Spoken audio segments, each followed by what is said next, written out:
ಬನದ ಮ್ಯಾಗಳ ಚಂದ್ರಮ ಚೆಂಡಾಡಿದ ನಿಂಬಿಯ ಬನದ ಮ್ಯಾಗಳ ಚಂದ್ರಮ ಚೆಂಡಾಡಿದ ನಿಂಬಿಯ ಬನದ ಮ್ಯಾಗಳ ಚಂದ್ರಮ ಚೆಂಡಾಡಿದ ನಿಂಬಿಯ ನಿಂಬಿಯ ಚಂದ್ರಮ ಚೆಂಡಾಡಿದ. ನಾಳೆ ನೀನು ಈ ಜಾಗಕ್ಕೆ ನಿಂತ್ಕೋಬೇಕು, ಅದಕ್ಕೆ ಕರೀತಾ ಇರೋದು ನಿನಗೆ. ಆಂಟಿ ಕೈ ಇಟ್ಟಿರ್ಕೋ.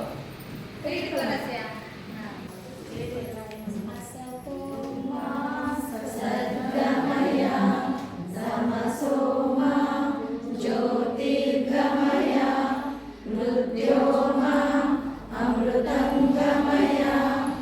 ಓಂ ಶಾಂತಿ ಶಾಂತಿ ಶಾಂತಿ.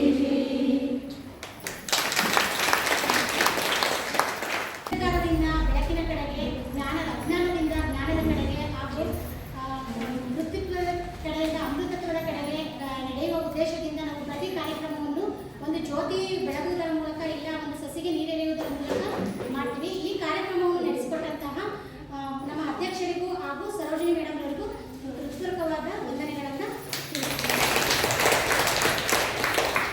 ದೌರ್ಜನ್ಯಗಳನ್ನು ಕುರಿತು ಮಾತಾಡಬೇಕು ಅಂತ ಈ ಮೂಲಕ ಅವರಲ್ಲಿ ಕೇಳ್ಕೊಳ್ತೀವಿ.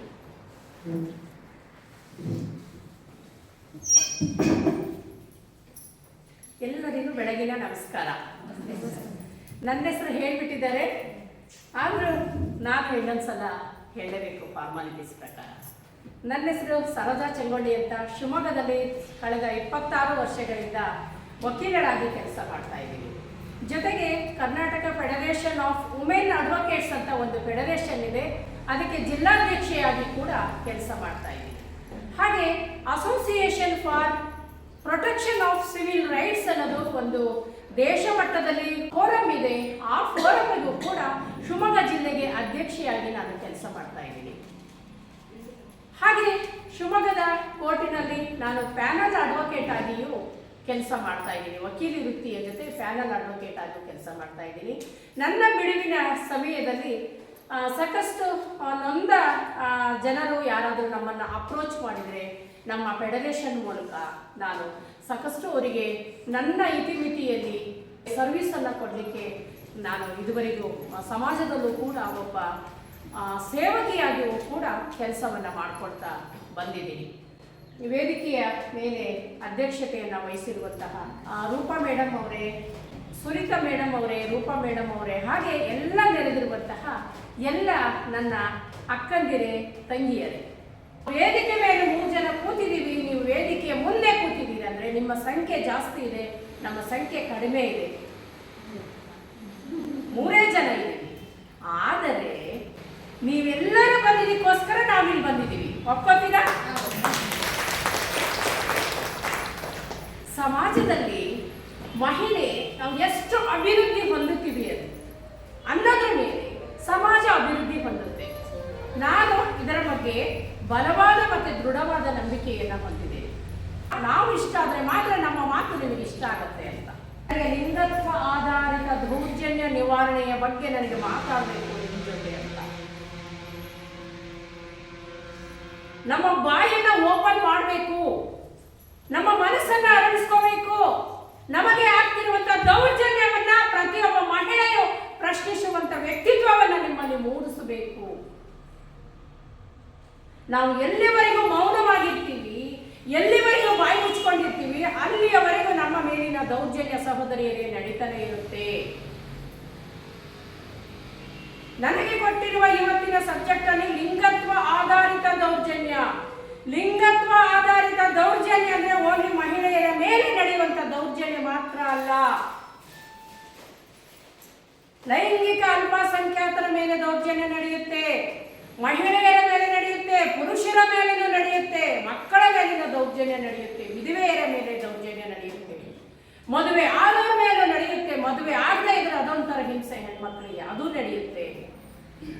ಮದುವೆ ಆಗಿರಲ್ಲ, ತಂದೆ ತಾಯಿ ಪ್ರೊಟೆಕ್ಷನ್ ಅಲ್ಲಿ ಬೆಳಿತೀವಿ.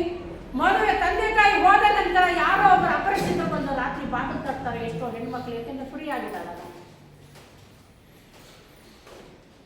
ನಿಮಗೆ ನನ್ನ ಮಾತುಕಾರ ಅನ್ಸ್ಬೋದು, ನಾನು ಒಬ್ಬಳು ವಕೀಲರಾಗಿ ಮಾತಾಡಬೇಕಾಗುತ್ತೆ, ನಾನೊಬ್ಬಳು ಲಾಯರ್ ಆಗಿ ಕರೆಸಿದ್ದೀರಾ ನೀವು. ನಿಮಗೂ ನಮಗೂ, ನಾನು ಮಹಿಳೆ, ನೀವು ಮಹಿಳೆ, ಆದರೆ ಕಾನೂನಿನ ಅಂಶಗಳನ್ನು ಅಡಕವನ್ನು ಇಟ್ಟುಕೊಂಡು ನಾನು ನಿಮ್ಮನ್ನು ಮೋಟಿವೇಶನ್ ಮಾಡಬೇಕಾಗುತ್ತೆ. ಈ ದಿನ ಎಷ್ಟೋ ವಿಚಾರಗಳಲ್ಲಿ ಯಾವುದನ್ನು ಮಾಡಿದರೆ ಸರಿ, ಯಾವುದನ್ನು ಮಾಡಿದರೆ ತಪ್ಪು ಅಲ್ಲ, ನಮ್ಮಲ್ಲಿ ಪರಿಕಲ್ಪನೆ ಸ್ಪಷ್ಟತೆ ಇಲ್ಲ. ಹಾಗಾಗಿ ಸಮಾಜದಲ್ಲಿ ಸಾಕಷ್ಟು ದೌರ್ಜನ್ಯಕ್ಕೆ ಒಳಗಾಗ್ತೀವಿ. ದೌರ್ಜನ್ಯಕ್ಕೆ ಒಳಗಾಗಿ ಬಾಯಿ ಮುಚ್ಚಿಕೊಂಡು ನಮ್ಮ ದಿನವನ್ನು ಕಳೀತಾ ಇದ್ದೀವಿ. ಯಾಕೆ ನಾವು ಪ್ರಶ್ನಿಸುವುದನ್ನು ಕಲಿಯುವುದಿಲ್ಲ?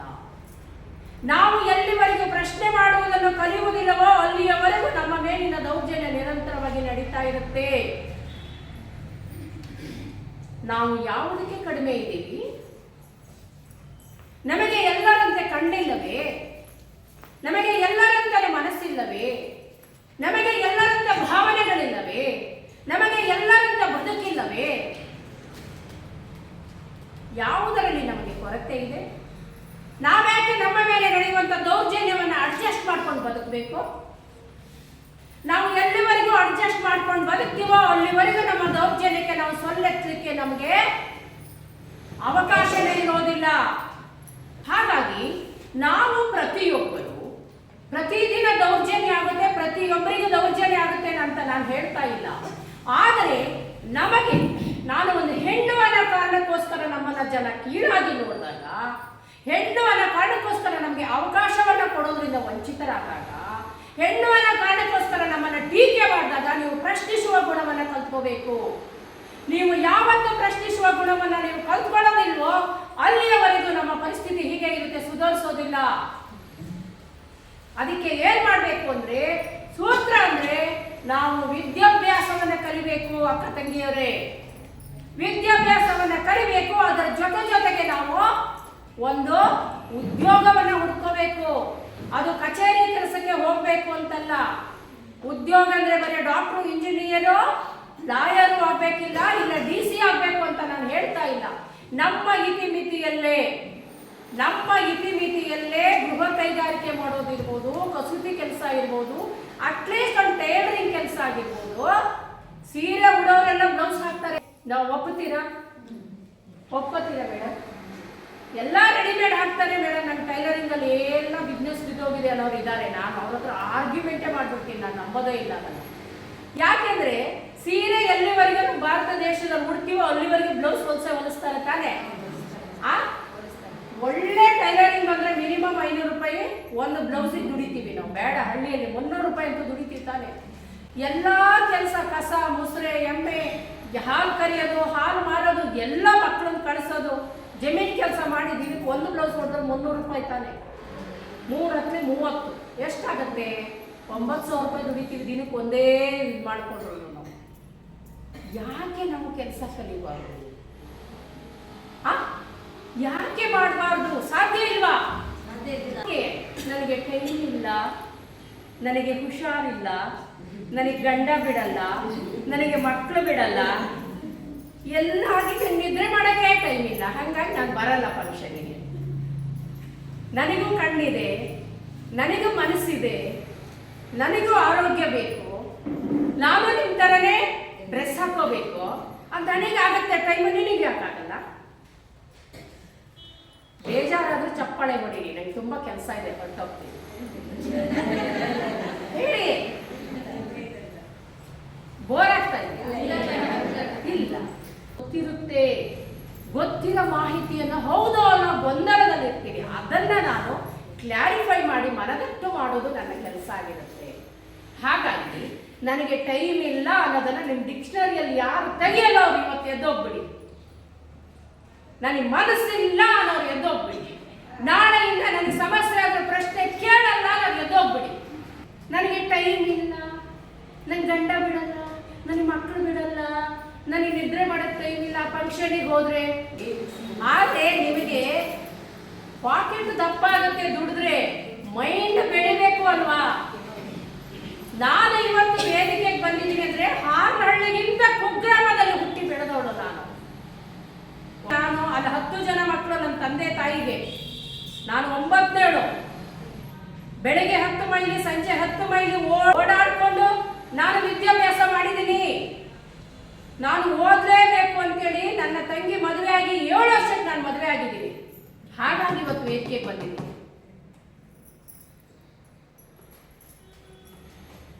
ಏನಾದರೂ ಮಾಡಬೇಕು, ಹಳ್ಳಿ ಮಕ್ಕಳು ಹುಟ್ಟಿದ್ದೀವಿ ನಾವು, ಬೇರೆಯವರಿಗೆ ಏನಾದರೂ ಮಾಡಿ ತೋರಿಸ್ಬೇಕು. ನಾವು ಊರಲ್ಲಿ, ಶಾಲೆಯಲ್ಲಿ ಎಲ್ಲೇ ಒಂದು ಕಾರ್ಯಕ್ರಮ ಆದರೂ ನಿಮ್ಮ ಜೊತೆನೆ ಅಲ್ಲಿ ಹೋಗಿ ಪಕ್ಕ ಕೂರ್ತಾ ಇದ್ದೆ ನಾನು. ಯಾಕೆಂದ್ರೆ ಯಾರು ಏನು ಮಾತಾಡ್ತಾರೆ ಅನ್ನೋದನ್ನ ಯೋಚನೆ ಮಾಡ್ತಾ ಇದ್ದೆ. ಸಾಕಷ್ಟು ಪತ್ರಿಕೆಗಳನ್ನು ಓದ್ತಾ ಇದ್ದೆ. ಅವಾಗ ಟಿವಿ ಇರಲಿಲ್ಲ, ಟಿವಿ ಕೊಂಡ್ಕೊಳ್ಳೋ ಸಾಮರ್ಥ್ಯನೇ ಇರಲಿಲ್ಲ ನಮ್ಮ ತಂದೆ ತಾಯಿಗೆ. ರೇಡಿಯೋ ಒಂದಿತ್ತು, ಆ ರೇಡಿಯೋ ಬೆಳಗ್ಗೆಯಿಂದ ಸಂಜೆವರೆಗೆ ಕೆಲಸ ಮಾಡ್ತಾ ಕೇಳಿಸ್ಕೊತಾನೆ ಇದ್ದೆ. ಎಂತೆಂಥವರೆಲ್ಲ ಮಾತಾಡ್ತಾರೆ, ಎಂಥ ಹಾಡುಗಳು ಬರುತ್ತೆ, ಎಂಥ ಸ್ಪೀಚ್ಗಳು ಬರುತ್ತೆ, ಕೇಳಿಸ್ಕೊಂಡು ನಾನೇ ಇವತ್ತು ನಿಮ್ಮ ಮುಂದೆ ಸ್ಪೀಚ್ ಕೊಡೋಕ್ಕಾಗಿದ್ದೀನಿ. ಯಾಕೆ ಈಗಿನ ಕಾಲದಲ್ಲಿ ನಿಮಗೆ ಯಾಕೆ ಸಾಧ್ಯ ಇಲ್ಲ? ಮೊಬೈಲು ಬಂದಿದೆ, ಪೇಪರ್ 5 ರೂಪಾಯಿ ಕೊಟ್ಟರೆ 14 ಪುಟದ ಪೇಪರ್ ಬರುತ್ತೆ ನಿಮಗೆ. ಈಗ ದುಡಿಮೆ ಕಷ್ಟ ಇಲ್ಲ. ಆಗ 50 ಪೈಸೆ 1 ರೂಪಾಯಿ ದುಡಿಮೆ ಇತ್ತು. ಈಗ ದಿನಕ್ಕೆ ಹೋದ್ರೆ 300, 350ರಿಂದ 500 ರೂಪಾಯಿ ಒಂದಿನ ದುಡಿಮೆ ಸಿಗುತ್ತೆ ನಿಮಗೆ. ದುಡ್ಡಿದೆ, ಬೆಳಿಬೇಕು ಅನ್ನೋ ಮನಸ್ಸಿಲ್ಲ ಅಷ್ಟೇ ನಿಮಗೆ. ಪ್ರತಿದಿನ ಒಂದು ಪತ್ರಿಕೆಯನ್ನು ಓದಿ, ಧಾರಾವಾಹಿಯನ್ನು ನೋಡೋದು ಕಡಿಮೆ ಮಾಡಿ. ಅತ್ತೆ ಜೊತೆ ಹೆಂಗ್ ಜಗಳ ಆಡೋದು, ಅತ್ತೆ ಹೆಂಗ್ ಹೊರಗೆ ಹಾಕೋದು, ಮಾವನಿಗೆ ಹೆಂಗ್ ಟ್ಯಾಂಕ್ ಕೊಡೋದು, ಜೊತೆ ಹೆಂಗ್ ಜಗಳ ಮಾಡಬೇಕು, ಏನ್ರಿ ಧಾರಾವಾಹಿ ಏನ್ರಿ ಸಿಗುತ್ತೆ ಆಸ್ತಿ ನಿಮಗೆ? ಮನೆಯನ್ನ ಒಡೆದು TRPಯನ್ನ ಜಾಸ್ತಿ ಮಾಡಿಕೊಂಡು, ನಮ್ಮಂಥವರೆಲ್ಲ ವ್ಯೂವರ್ಸ್ ಜಾಸ್ತಿ ಆಗಿ TRP ಜಾಸ್ತಿ ಮಾಡ್ಕೊಂಡು ಅವ್ರು ಬೆಳೀತಾರೆ, ನಾವಿಲ್ಲಿ ಹಾಳಾಗ್ತೀವಿ. ಟಿಪ್ಸ್ ಹೇಳ್ಕೊಡ್ತಾರೆ. ಯಾವ್ದ್ರಿ ನಿಂತು ಹೇಳಿ ಯಾರಾದ್ರೂ ಅಕ್ಕ ತಂಗಿಯರು ಒಳ್ಳೆ ಧಾರಾವಾಹಿ ಬರುತ್ತೆ ಮೇಡಮ್, ತಿಳ್ಕೊತೀವಿ. ಧಾರಾವಾಹಿಗಳಿಗೆಲ್ಲ ಬೈಬೇಡ, ಸಮಯವನ್ನ ಬಳಸ್ಕೊಳ್ಳಿ ಅಲ್ವಾ, ತಿಳ್ಕೊಳ್ಳಿ ಅಲ್ವಾ. ನೀವು ನಾಳೆ ವೇದಿಕೆಗೆ ಬರಬೇಕು ಅಲ್ವಾ, ನಿಮ್ಮ ಮಕ್ಕಳು ವೇದಿಕೆಗೆ ಬರಬೇಕು. ಯಾಕೆ ನನ್ನ ಮಗು ಹತ್ರ ದೀಪ ಬೆಳೆಸಿದೆ, ಆ ಮಗು ಒಂದು ಇನ್ಸ್ಪಿರೇಷನ್, ಲೈಫ್ ಲಾಂಗ್ ನೆನ್ಪಿಟ್ಕೊಳುತ್ತೆ. ನಾನು ದೀಪ ಹಚ್ಚಿದೆ ಅಲ್ಲ, ಅವ್ರ ಲೈಫ್ ಲಾಂಗ್ ನೆನ್ಪಿರುತ್ತೆ ಮಕ್ಕಳಿಗೆ. ಅವಾಗ ಏನಾಗುತ್ತೆ, ನಾನು ಒಂದಿನ ಬೆಳಬೋದಲ್ಲ, ನಾನು ಒಂದಿನ ಮಾಡಿದ. ನನ್ನ ಪ್ರಥಮ ಭಾಷಣ ಶುರುವಾಯಿತು 5ನೇ ಕ್ಲಾಸಲ್ಲಿದ್ದಲ್ಲ, ನನಗೆ 51 ವರ್ಷ ಈಗ. ನನಗೆ 5ನೇ ಕ್ಲಾಸಲ್ಲಿ ನಾನು ಪ್ರಥಮ ಭಾಷಣ ಶಾರದಾ ಪೂಜೆಯಲ್ಲಿ ಶುರು ಮಾಡಿದ್ದು. ನಂಗೆ ಅವ್ರು JK ಸಾಬ್ ಮಾಸ್ಟರ್ ಅಂತಿದ್ರು, ಅವ್ರು ತೀರೋಗಿದ್ದಾರೆ ಈಗ. ಅವ್ರನ್ನ ಪ್ರತಿ ಸಲ ನೆನೆಸ್ಕೊತೀನಿ. 3 ರಿಂದ 3.5 ಸಾವಿರ ಭಾಷಣ ಮಾಡಿದ್ದೀನಿ ಇದುವರೆಗೂ ನಾನು. ಒಳ್ಳೆ TV ಚಾನಲಲ್ಲಿ ನ್ಯೂಸ್ಗಳನ್ನು ನೋಡಿ, ದಿನಕ್ಕೆ ಒಂದಾದ್ರು ಪೇಪರ್ ಓದಿ. ಪೇಪರ್ ಓದಿಲ್ಲ ಅಂದ್ರೆ ಪಂಚಾಯತಿ ಲೈಬ್ರರಿಗಳಿಲ್ವಾ ನಿಮ್ಮೂರಲ್ಲಿ? ಪಂಚಾಯತಿ ಲೈಬ್ರರಿ 5-6 ಪೇಪರ್ ಬರುತ್ತೆ. ಮಹಿಳೆಯರ ಪೇಪರ್ ಓದಬಾರ್ದು. ಯಾಕೆ ಓದಬಾರ್ದು? ಬೆಳಗ್ಗೆ 5 ಗಂಟೆಗೆ ಎದ್ದೋರು ರಾತ್ರಿ 11 ಗಂಟೆವರೆಗೂ ಕೆಲಸ ಮಾಡ್ತಾನೆ ಇರ್ತೀರಲ್ಲ, ನೀವು ನಾಲೆಡ್ಜ್ ಬೆಳೆಯೋದು ಬೇಡವೇ?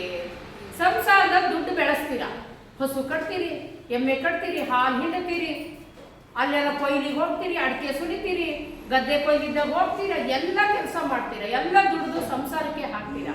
ನೀವು ಸ್ವಲ್ಪ ವಿಚಾರವಂತರ ಆಗ್ಬೇಕು ಅಲ್ವಾ? ಹೇಳಿ ಅಲ್ವಾ? ನಾವು ಬೆಳಿಬೇಕು. ಇವತ್ತಿನಿಂದಲೇ ಒಂದು ಪೇಪರ್ 5 ರೂಪಾಯಿ ಬರುತ್ತೆ.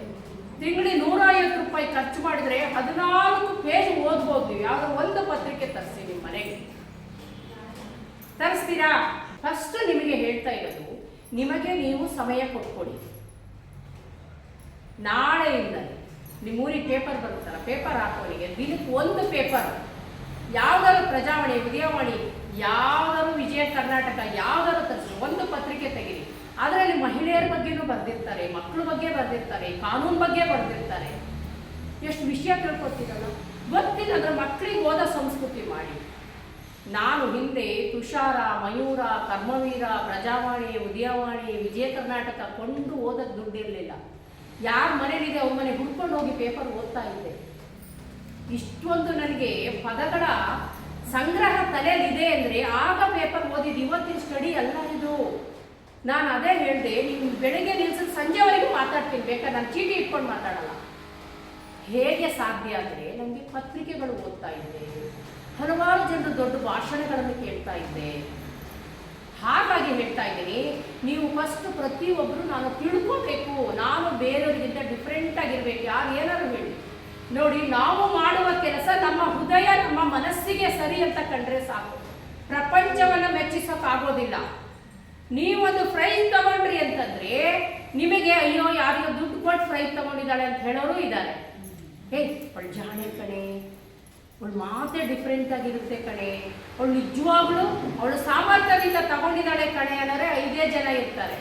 95 ಜನ ಟೀಕೆ ಮಾಡ್ತಾರೆ. 5 ಜನರನ್ನು ಎಕ್ಸ್ಪೆಕ್ಟ್ ಮಾಡಬೇಡಿ. ನೀವು ಮಾಡುವ ಕೆಲಸ ನಿಮ್ಮ ಮನಸ್ಸು ಮತ್ತೆ ಹೃದಯಕ್ಕೆ ಸರಿ ಅನಿಸಿದ್ರೆ ಈ ಪ್ರಪಂಚದಲ್ಲಿ ಯಾರಿಗೂ ನೀವು ಲೆಕ್ಕಿಸಬೇಡಿ. ನನ್ನ ದಾರಿ ಸರಿ ಇದೆ ಅಂದ್ರೆ ನಮ್ಮನ್ನು ಫಾಲೋ ಮಾಡೋರು ಇರ್ತಾರೆ ಕೆಲವರು. ನಾವು ಬೇರೆಯವರಿಗೆ ತೊಂದರೆ ಮಾಡದೆ ನಮ್ಮ ಬದುಕನ್ನು ಕಟ್ಕೊಡ್ಲಿಕ್ಕೆ ನಮಗೆ ಹಿರಿಯರು ದಾರಿಯನ್ನು ಹಾಕೊಟ್ಟಿದ್ದಾರೆ. ಆಮೇಲೆ ಕಾಯ್ದೆ ಕಾನೂನುಗಳು ಬಂದಿದ್ದಾವೆ. ನಮಗೆ ಬೇರೆಯವರಿಗೆ ತೊಂದರೆ ಆಗದಂಗೆ ಬದುಕುವ ಸ್ವಾತಂತ್ರ್ಯ, ಬದುಕುವ ಹಕ್ಕು, ಬದುಕುವ ಸಾಮರ್ಥ್ಯ ಪ್ರತಿ ಮಹಿಳೆಗೆ ಇದೆ. ಹಾಗಾದ್ರೆ ಗಂಟೆಗಟ್ಟಲೆ ಮಾತಾಡ್ತಾರಲ್ಲ ಪುರುಷರು, ಒಂದು ಮಗು ಹೆತ್ತು ತೋರಿಸ್ಲಿ, ಒಂದು ಹೆರಿಗೆ ನೋವು ಅನುಭವಿಸ್ಲಿ ನೋಡೋಣ.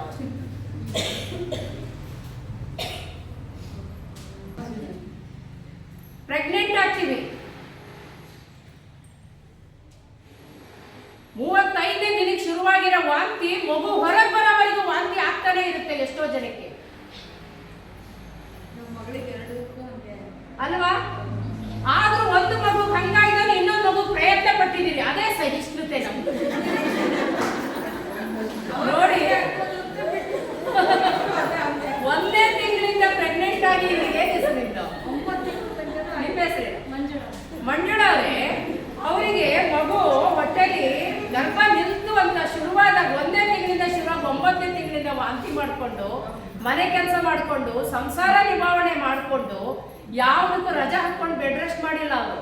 ಆ 9 ತಿಂಗಳಿಗೆ ಹೊರಗೆ ಬಂದ್ಮೇಲೆ ಅದಕ್ಕೆ 2 ವರ್ಷ ಸಾಕಿ ಅದು ಓಡಕ್ ಶುರುವಾದ್ಮೇಲೆ ಮತ್ತೊಂದು ಮಗು ಹೊಟ್ಟೆಲಿ ಶುರುವಾಗತ್ತೆ. 3 ವರ್ಷ ಆಯ್ತು. ಈಗ ಆ ಮಗುನ ದೊಡ್ಡ ಆದ್ಮೇಲೆ ಇನ್ನೊಂದು ಮಗು ಅಷ್ಟು ವಾಂತಿ ಆಗುತ್ತೆ, ನನಗೆ ತಲೆ ಸುತ್ತುತ್ತೆ, ನನಗೆ ಹುಷಾರ್ ತಪ್ತೀನಿ ಅಂತ ಗೊತ್ತಿದ್ದು ಇನ್ನೊಂದು ಪ್ರಯತ್ನ ಮಾಡ್ತೀವಲ್ಲ, ಅದು ಹೆಣ್ಣಿನ ತಾಕತ್ತೇ.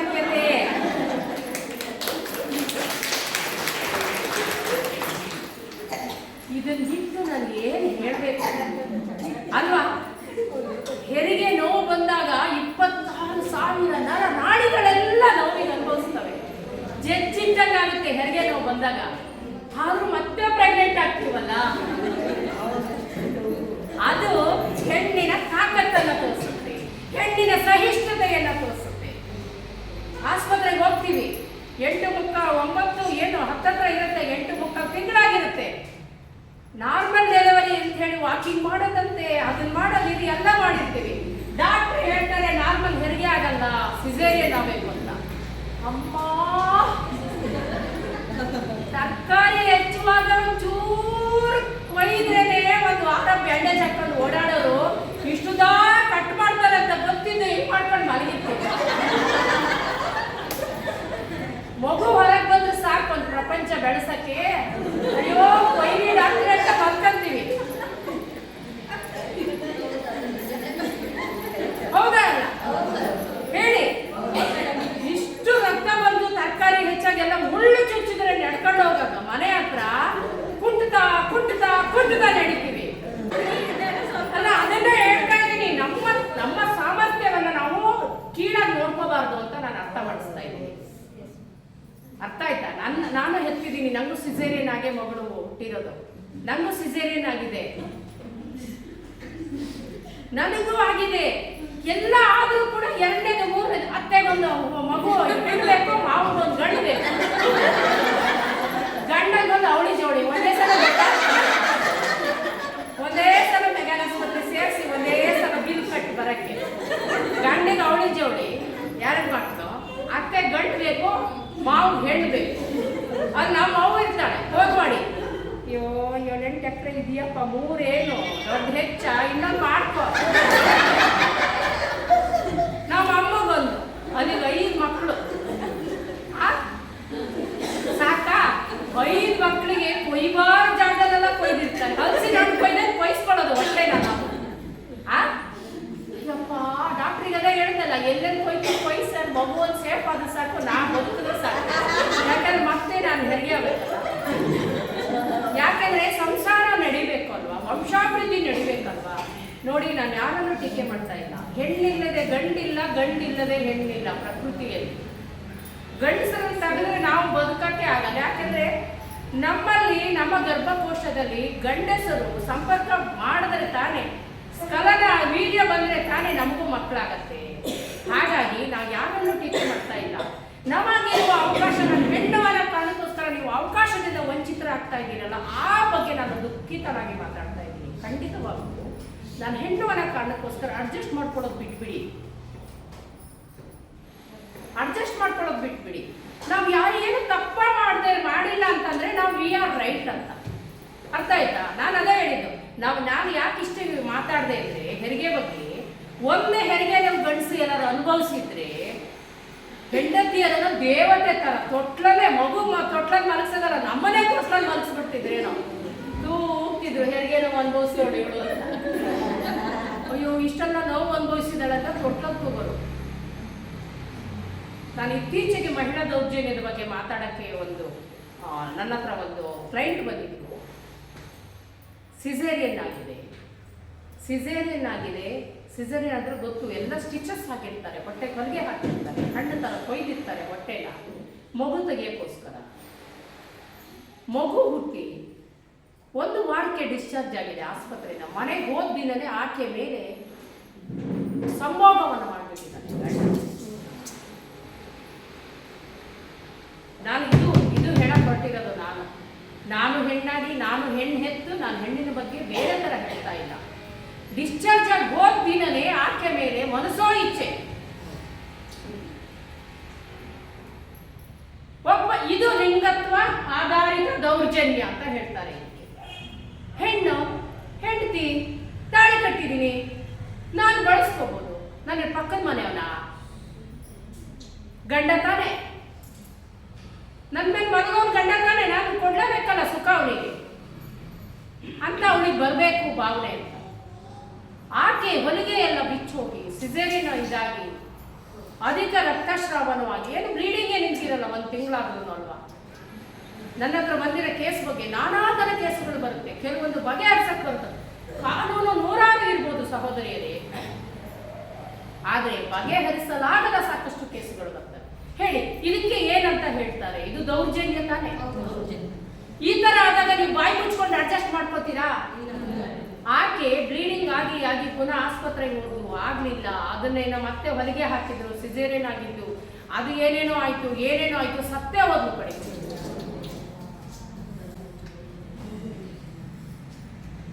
ಹೇಳಿ, ಇದಕ್ಕೆ ಏನಂತ ಕರಿತೀರಾ? ಗಂಡನ ಮೇಲೆ ಕಂಪ್ಲೇಂಟ್ ಕೊಡ್ಬೇಕಾ ಬೇಡ? ಕೊಡ್ಬೇಕಾ ಬೇಡ? ಹೇಳಿ. ಮತ್ತೆ ಅವ್ರ ತವ್ರ ಮನೆಯಲ್ಲಿ ದುಡ್ಡು ಕೊಟ್ಟು ನೀವೆಲ್ಲರೂ ಮಾಡಿದ್ರೆ ನೋಡು, ನಾವೆಲ್ಲ ರಾಜಕಾರಣಿಗಳಿಗೆ ಹೇಳಿ ನಿಮ್ಮ ಮನೆಯೆಲ್ಲ ಸುಟ್ಟಾಕ್ಬಿಡ್ತೀವಿ ನೋಡಿ, ನಿಮ್ಮನ್ನು ವಂಶಾಭಿವೃದ್ಧಿನೇ ಇಲ್ದಂಗೆ ಮಾಡ್ತೀವಿ ನೋಡಿ ಅಂತ ಹೇಳ್ತೀವಿ. ಯಾರು ಇದನ್ನು ಪ್ರಶ್ನೆ ಮಾಡೋದು? ಯಾರು? ಆತನ ತಂದೆ ತಾಯಿ ಪ್ರಶ್ನೆ ಮಾಡೋದಿಲ್ಲ. ದೌರ್ಜನ್ಯ ಮಾಡಿರೋ ಗಂಡ ತಾನು ಕಂಪ್ಲೇಂಟ್ ಕೊಡಕ್ಕೆ ಬರೋದಿಲ್ಲ. ಅಕ್ಕಪಕ್ಕದವ್ರು ಹೋದ್ರೆ ಪಕ್ಕದ ಮನೆ ಖಾಲಿ ಮಾಡಿಸ್ತಾರೆ, ಅವ್ರು ಹೋಗೋಕ್ಕೂ ಆಗಲ್ಲ. ಡೈರೆಕ್ಟ್ ಆಗಿ ಮಾಡಿ ಅಂತ ಹೇಳ್ಬೋದು ಅಲ್ವಾ? ಈಗ ತಂದೆ ತಾಯಿಗಳು ಬದುಕಿದ್ರೆ ಹೋಗ್ತಾರೆ, ಇಲ್ಲ ಆಕೆ ತಂದೆ ತಾಯಿಗಳೆಲ್ಲ ಅನಾಥ ಹೆಣ್ಮಕ್ಳಿರ್ಬೋದು, ತಂದೆ ತಾಯಿ ಸತ್ತೋಗಿರ್ಬೋದು, ಅಣ್ಣ ತಮ್ಮರು ಯಾರು ಹೋಗಿ ಕಂಪ್ಲೇಂಟ್ ಕೊಡ್ಬೇಕಲ್ವಾ? ಒಂದು ಕಲ್ಲು ನನ್ನ ತಲೆ ಮೇಲೆ ಬಿದ್ದರೆ ಅಯ್ಯೋ ನಾನು ಆಸ್ಪತ್ರೆಗೆ ಹೋಗ್ತೀನಿ. ಕಲ್ಲು ಬೀಳೋ ಕಾರಣ ಯಾರು ಅನ್ನೋದನ್ನ ಅಕ್ಕಪಕ್ಕದವರು ಸಹಾಯ ಮಾಡ್ಬೇಕಲ್ವಾ? ನಾನು ಬಂದಿರೋ ಕಾರ್ಯಕ್ರಮದ ಉದ್ದೇಶ ಇವತ್ತು ಅದೇ.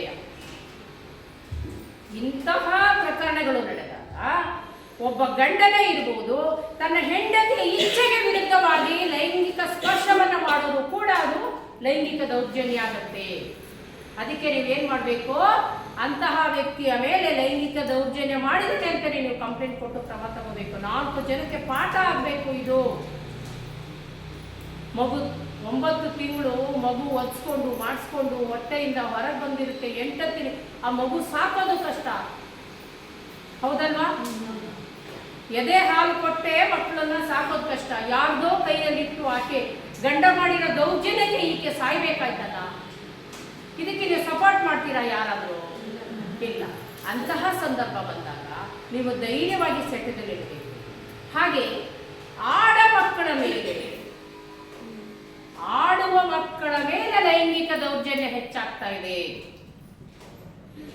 ಗೇಟ್ ಆಚೆ ಆಡಕ್ ಬಿಡೋ ಇಂಥ ಸಣ್ಣ ಮಕ್ಕಳನ್ನು ಬಿಡೋದೇ ಕಷ್ಟ ಆಗ್ಬಿಟ್ಟಿದೆ. ನಾವೆಲ್ಲ 8-10 ಮೈಲಿ ಒಂಟಿಯಾಗಿ ಶಾಲೆ ಕಾಲೇಜಿಗೆ ಹೋಗಿ ಬರ್ತಾ ಇದ್ವಿ. ಎಲ್ಲ ನಮ್ದೆಲ್ಲ ಚದುರಿದ ಹಳ್ಳಿಗಳು, ನಿಮ್ ತರ ಒತ್ತೊತ್ತಾಗಿ ಮನೆ ಇರ್ಲಿಲ್ಲ. ಕೊಡಚಾದ್ರಿ ಬೆಟ್ಟದ ಹತ್ರ ನಮ್ದೊಂದು ಕಾಡಲ್ಲಿ ಒಂಟಿ ಮನೆ ಇದು. ನನ್ನ ಕ್ಲಾಸ್ಮೇಟ್ ಯಾರು ಇರಲಿಲ್ಲ. 10-15 ವರ್ಷ ಬೆಳಗ್ಗೆ ಸಂಜೆ ನಾನು ಒಬ್ಬಳೇನೆ ಶಾಲೆಗೆ ನಡ್ಕೊಂಡು ಹೋಗಿದ್ದೀನಿ. ಬೆಳಗ್ಗೆ ನನ್ನ ಸಹೋದರ ಇರ್ತಿದ್ರು, ಸಹೋದರಿ ಇರ್ತಾ ಇದ್ರು. ಆದ್ರೆ ಸಾಯಂಕಾಲ ಬರುವಾಗ ನಾವು ಬೇರೆ ಬೇರೆ ಕ್ಲಾಸಿಗೆ ಹೋದ್ಮೇಲೆ ಒಬ್ಬರೇನೆ ಮನೆಗೆ ನಡ್ಕೊಂಡು ಹೋಗ್ತಾ ಇದ್ವಿ, ಧೈರ್ಯವಾಗಿ ನಡ್ಕೊಂಡು ಹೋಗ್ತಾ ಇದ್ವಿ. ಆದ್ರೆ ಈಗ ಕಾಲ ಕೆಟ್ಟಿದೆ, ಗಿಡಗಳ ಕೈಗೆ ಪಕ್ಷಿಯೆಲ್ಲ ಕೊಟ್ಟಂಗೆ ಆಗ್ತಾ ಇದೆ. ಈಗ ಯಾಕೆ ಆಗ್ತಾ ಇದೆ?